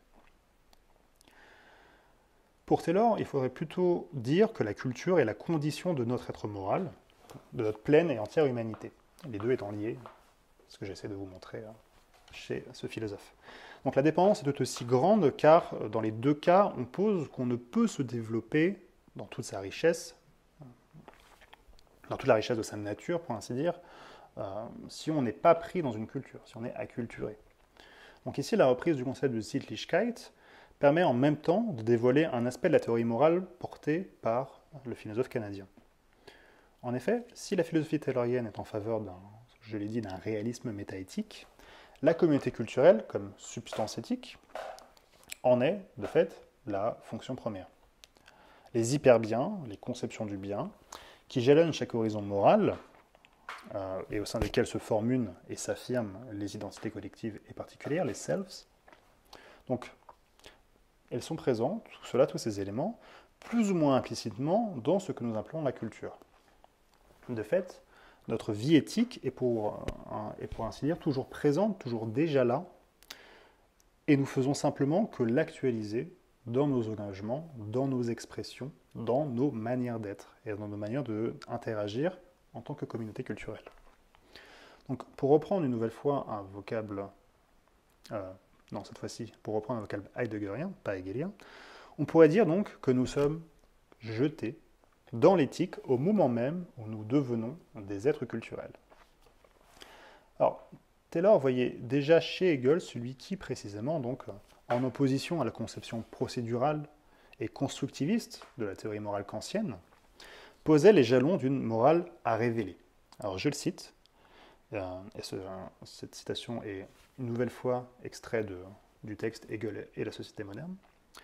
La Sittlichkeit a pour caractéristique essentielle de nous enjoindre à amener ce qui est déjà. La formulation est paradoxale, mais en réalité, la vie commune qui détermine mon devoir, sittlich, existe déjà. Mes obligations découlent de la poursuite de cette vie commune, laquelle peut se poursuivre parce que je remplis mes obligations.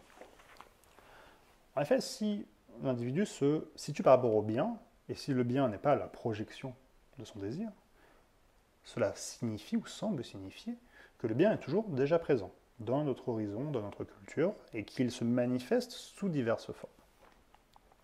Donc, d'où l'intérêt de l'auteur des Sources du Moi pour la défense des cultures minoritaires et pour les problématiques liées au pluralisme culturel. En effet, si les individus tirent leur substance éthique de leur communauté culturelle, s'ils ne deviennent pleinement humains qu'en s'épanouissant en leur sein, et plus en participant à leur actualisation effective dans la pratique, il en va donc de la justice d'établir les conditions socio-politiques pour la préservation, dans les États où ces cultures sont menacées, donc pour la préservation de ces ensembles culturels propres. Ici, la philosophie du multiculturalisme est nécessairement et directement liée au fait que pour Taylor, un individu ne pourrait pas être pleinement ce qu'il est, sans l'horizon moral et culturel qui le soutient.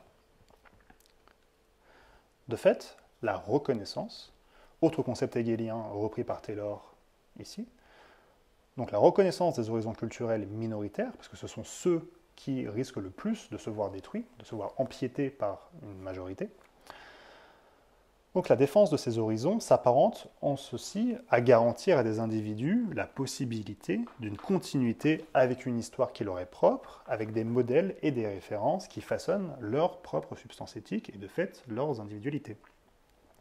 Donc, si l'on devait résumer, la reconnaissance est la condition, chez Charles Taylor, d'une identité vive et de conception du bien qui perdurent ensemble. À partir donc, ici on est parvenu à, justement, à partir d'une phénoménologie de la culture, à comprendre pourquoi Taylor a tant cherché à défendre les formes culturelles menacées et minoritaires.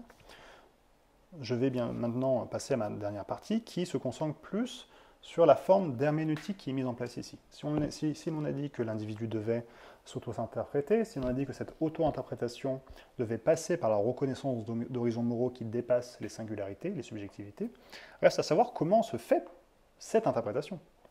Par quelle modalité, quelle forme doit prendre chez Taylor cette articulation de nos horizons et, par extension, l'articulation de nos identités propres. L'herméneutique taylorienne, donc, ne serait toutefois pas complète si l'on s'en tenait à là. À la question « qui suis-je ?», je dois répondre à la première personne, bien sûr.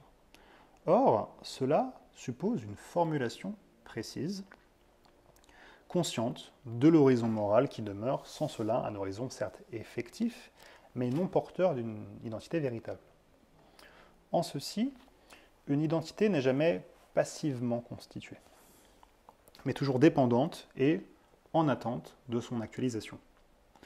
Taylor le répète maintes et maintes fois dans l'intégralité de son œuvre, on ne devient pleinement un moi sans, à un moment de son existence, passer par un processus d'articulation de soi. L'articulation étant le moment privilégié de l'interprétation de soi chez Taylor. Ou, si l'on devait être plus précis, il faudrait dire que s'interpréter, c'est s'articuler, c'est rendre manifeste l'horizon moral et le ou les biens qui lui sont sous-jacents, afin de mettre donc en lumière notre propre relation à ces biens ou à ce bien.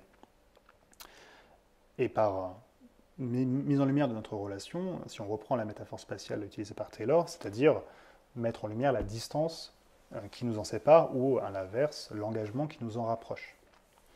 Or, quelle forme prend donc cette articulation ? S'agit-il d'une simple prise de conscience, d'un éclair de lucidité ? Alors, la réponse taylorienne est à la fois très belle et très intéressante. Je le cite ici, une nouvelle fois, dans les sources du moi. J'ai soutenu que, afin de donner un sens minimal à nos vies, afin d'avoir une identité, nous avions besoin d'une orientation vers le bien, donc vers certains sens des discriminations qualitatives, de ce qui est incomparablement supérieur. Nous comprenons maintenant que ce sens du bien doit se rattacher à la conception que nous avons de notre vie comme d'un récit qui se développe. Mais c'est énoncer une autre condition fondamentale de notre sens de nous-mêmes que de comprendre nos vies sous la forme d'un récit. L'identité narrative, de fait, est, selon l'auteur des Sources du Moi, cette identité parvenue à son articulation suprême, paradigmatique. Se mettre en récit, se raconter, c'est s'interpréter, c'est-à-dire c'est se donner une cohérence au travers et au regard de l'existence prise dans sa totalité, dans son unité. Alors ici, Taylor reprend une nouvelle fois, en tout cas fait écho, à ce que le philosophe MacIntyre, Alasdair MacIntyre, écrivait dans Après la vertu. Alors comme ce dernier, le récit, dans son devenir propre, est à l'image d'une quête, orientée, implacablement orientée vers quelque chose. Pour Taylor, cette orientation a pour finalité le bien, précisément, the good. À la topographie du moi, donc à cette spatialisation de la vie morale, est donc couplée une temporalité diégétique fondamentale, proprement inscrite dans la nature même du sujet. Si on devait le dire de manière un peu schématique, ce que je suis, c'est ce que je suis devenu. Je suis un être moral, car je suis un être en devenir, dont le devenir se révèle sous la forme d'une histoire dans laquelle j'occupe à la fois les fonctions complémentaires et interdépendantes de personnage et de narrateur. Taylor ne dit pas auteur, parce que précisément ce qui nous arrive n'est pas tout simplement le fait de notre pure volonté.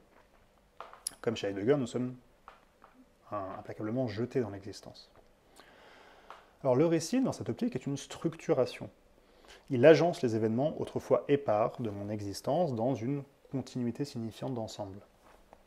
Il est inévitablement, et de plus, éthique, car fait du langage riche en distinctions qualitatives léguées par notre culture.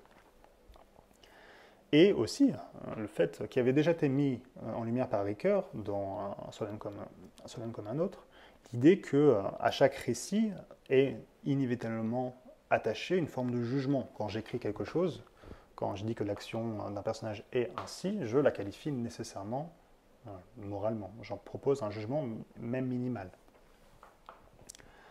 Pourtant, le récit est plus qu'une simple structuration.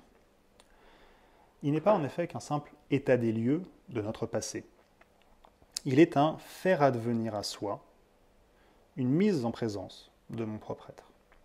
À son utilité formelle, donc, s'ajoute ici un pouvoir proprement producteur. Je deviens ce que je me raconte, et pas simplement je suis ce que je suis devenu. Le récit est donc la voie privilégiée d'une authenticité, d'un être soi-même.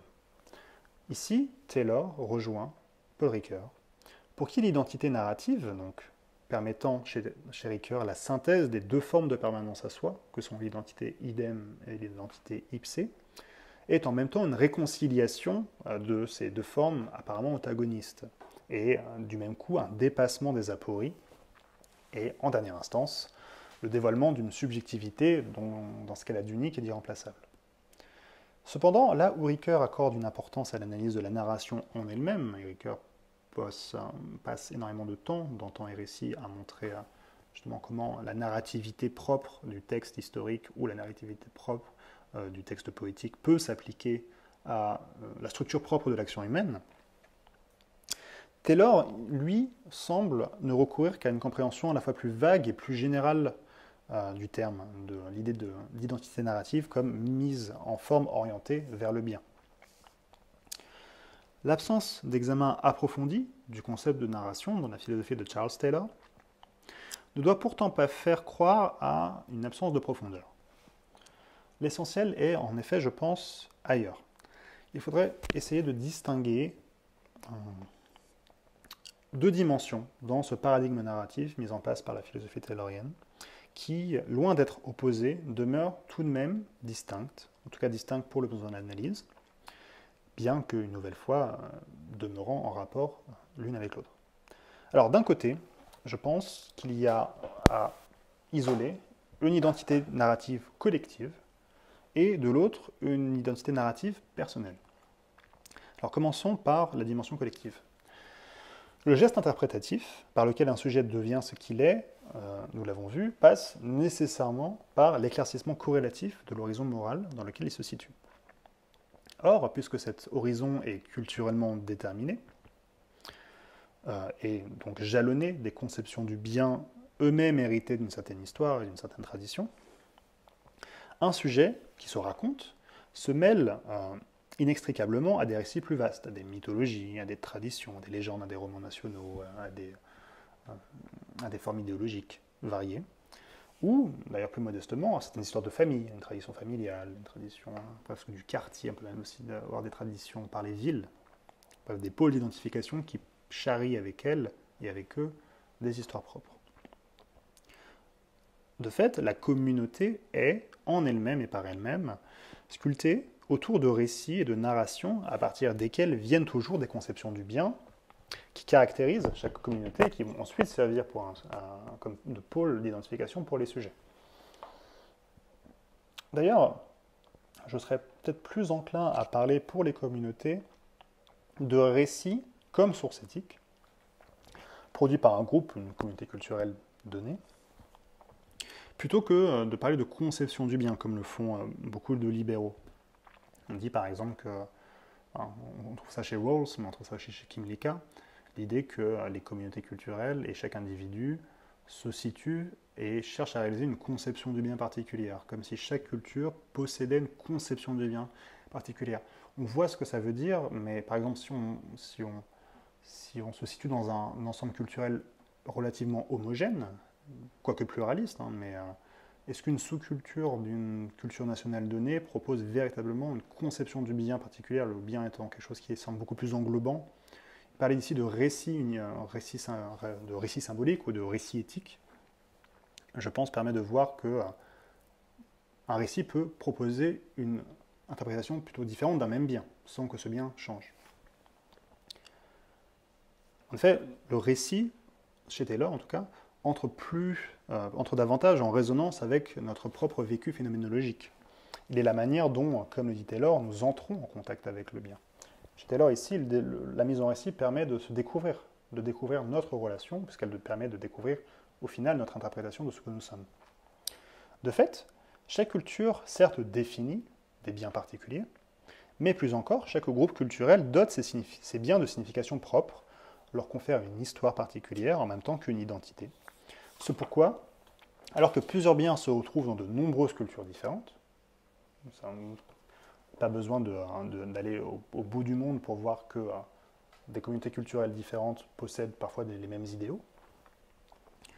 Donc, bien que plusieurs biens se retrouvent dans de nombreuses cultures, leur signification, leur rôle et leur importance peuvent varier de manière importante, grandement. Et cela du fait précisément de l'histoire qui est propre à chaque culture. De fait, l'identité narrative éclaire à merveille la relation substantielle qui lie l'individu et son ancrage culturel. Elle est la preuve d'un moi situé autant que d'un moi en conversation constante avec ce qui l'entoure. Toujours réflexive, parce que chez Taylor, comme chez Ricoeur d'ailleurs, l'identité narrative présuppose un effort réflexif, un effort de la conscience. Et de fait, étant réflexive, cette identité narrative se fait toujours après coup. Elle nous révèle donc notre origine aussi bien que notre parcours. L'identité est, de fait, une orientation vers le bien, mais également et corrélativement une prise en considération indispensable d'où nous venons. Dans un article intitulé de Dialogical Self, le soi dialogique, si on devait traduire, Taylor a ces mots. Je cite. « Avoir une identité, c'est savoir d'où l'on vient. » Pardon. Avoir une identité, c'est savoir d'où l'on vient quand il s'agit de questions de valeur ou de sujets importants. Votre identité définit l'arrière-plan à partir duquel vous savez votre position sur tel sujet. Alors, ici, le récit singulier émerge donc sur un fond de récit commun, de signification commune, nous rappelant que notre histoire est toujours, inévitablement, un récit collectif, sans quoi il nous serait en effet bien impossible de nous définir en propre et de raconter nos propres histoires singulières. Tout l'ouvrage des sources du moi, des Sources of the Self, peut se comprendre comme une plongée et une exploration des récits qui ont jalonné et qui ont défini la modernité occidentale. Qui ont défini précisément quoi? La relation que nous entretenons entre le bien et le self, la morale, l'éthique et l'identité personnelle. Alors, pour désigner ces formes de récits collectifs qui constituent de manière très prégnante une collectivité donnée, pas forcément qu'une collectivité nationale, mais par exemple l'idée d'Occident. Taylor parle parfois de master narratives, donc de narration suprême, bien qu'il demeure assez flou sur la définition de celle-ci. Donc, ces imaginaires sociaux, comme on aime à le traduire en français, en effet, sont-elles des histoires à l'instar des mythes ou du roman national, ou sont-ils des représentations communes ou encore de simples imaginaires? C'est un peu ce que je veux dire ici, c'est que l'idée de master narrative, l'idée de récit collectif, reste, je pense, à préciser dans la philosophie taylorienne. Et Taylor lui-même est assez vague, utilise ce terme sans jamais vraiment en donner une définition très précise. Mais quoi qu'il en soit, donc les sources morales de la modernité agissent et sont efficientes dans la manière dont collectivement et individuellement nous nous rapportons à nous-mêmes, nous nous définissons. Dans un monde contemporain menacé par l'essor grandissant de l'atomisme, de l'éclatement social, on ne saurait donc suffisamment souligner l'importance de la dimension narrative de cette identité personnelle et de cette identité collective. Pourtant, et cela va de soi d'ailleurs, tout récit n'est pas salvateur.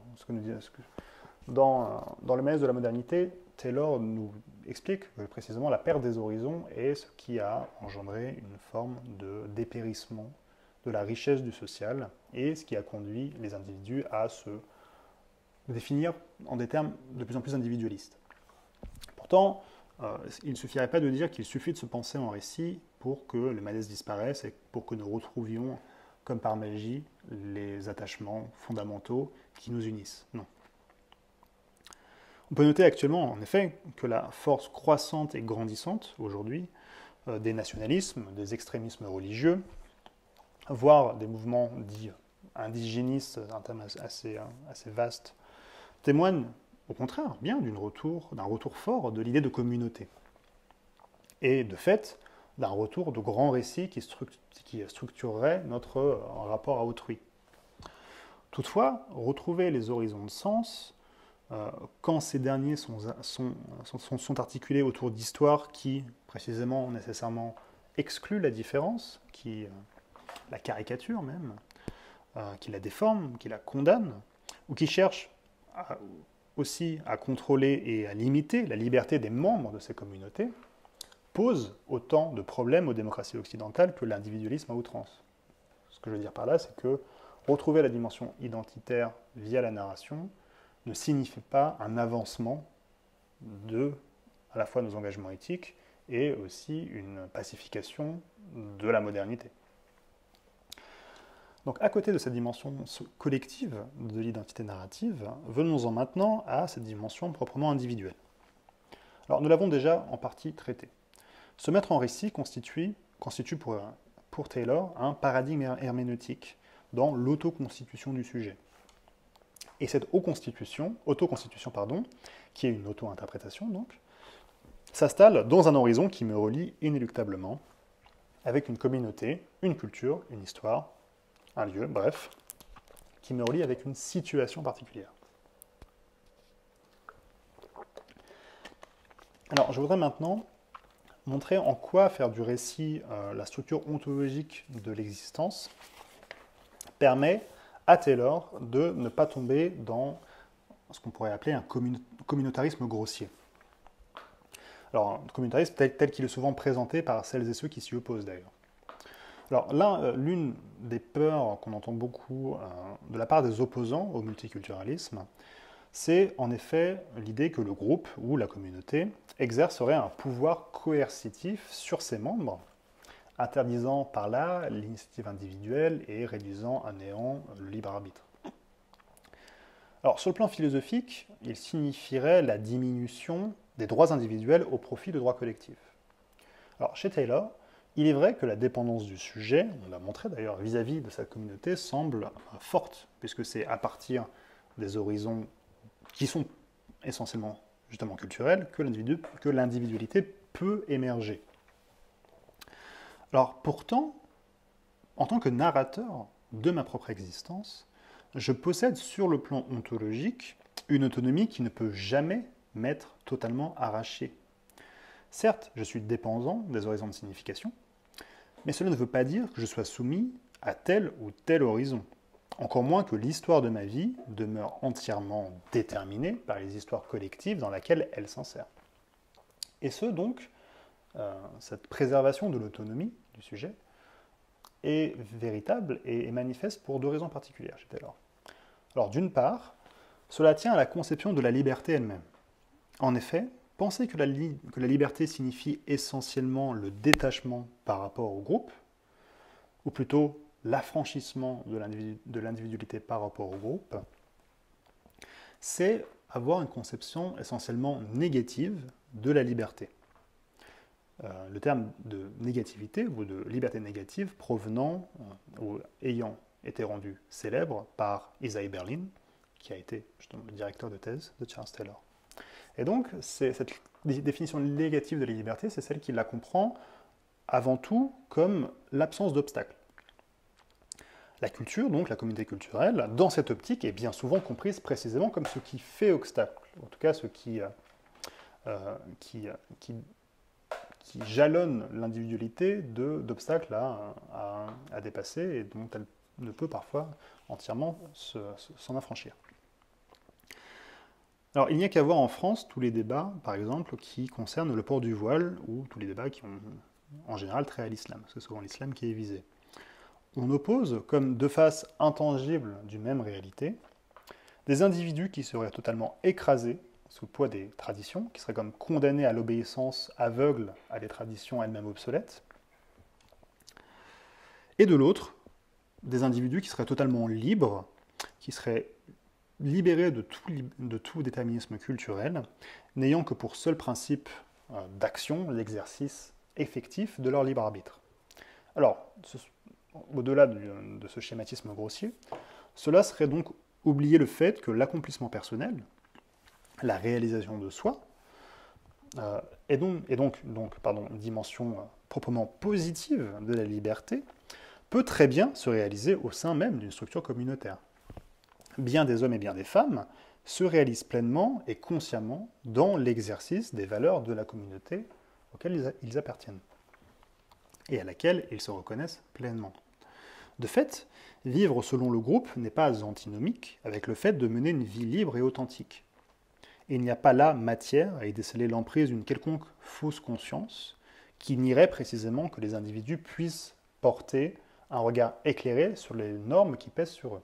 Ce que veut dire Taylor, c'est, à partir de la philosophie taylorienne, justement, le fait que nous sommes des narrateurs de sa propre vie, c'est que je peux très bien librement choisir, non pas l'oppression, non pas l'aliénation, mais d'utiliser des valeurs qui sont déjà là, ou des contraintes qui définissent ma culture, à des fins de réalisation personnelle. Taylor voit dans la réalisation des projets et de désirs, considérés comme intrinsèquement liés et doués d'une valeur qui elle-même naît de la communauté, comme une dimension beaucoup plus intéressante de la liberté, une dimension précisément positive de la liberté. Or, le récit qui met au jour ces engagements, qui nous révèle comment, par exemple, je me situe vis-à-vis d'une tradition, ou où je suis dans l'accomplissement d'une valeur qui m'a été donnée par ma naissance, par ma famille, par la communauté dans laquelle je suis entré. Donc c'est précisément dans le récit que à la fois je révèle mon autonomie, parce que je suis narrateur, et à la fois me montre à quel point mon parcours permet une réalisation subjective et singulière de mon identité. De l'autre aussi, l'identité narrative ne doit pas se comprendre seulement comme un état des lieux qui ne regarderait que vers le passé, même si l'identité est définie par Taylor comme un d'où je viens. Au contraire, cette forme identitaire ouvre inéluctablement sur le futur et sur l'avenir. Elle dégage ce que Koselleck appelait un horizon d'attente.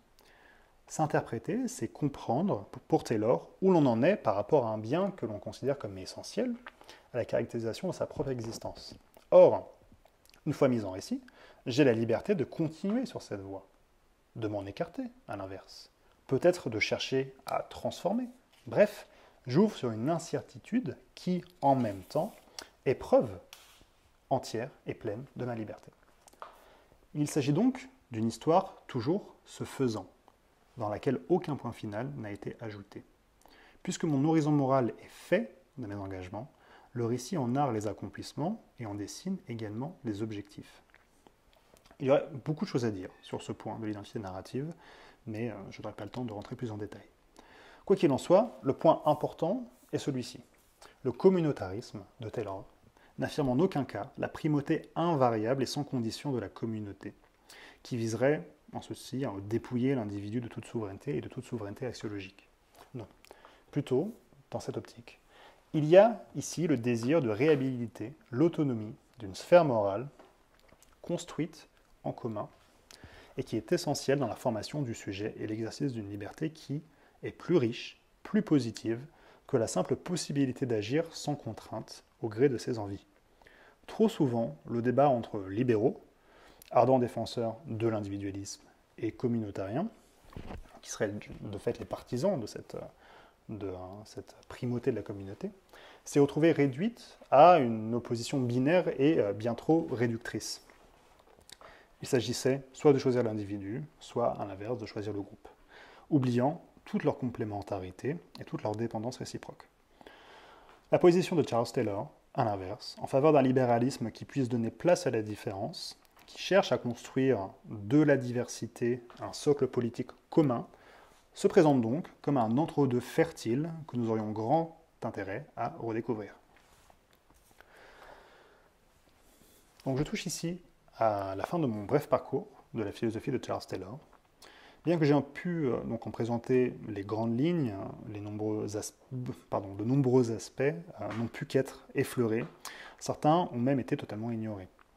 Telle est la contrepartie, dirons-nous, d'un travail philosophique qui s'étend sur plus d'une cinquantaine d'années et qui est d'ailleurs toujours en cours. Mais tel est aussi ce qui en fait la richesse, la profondeur et la complexité.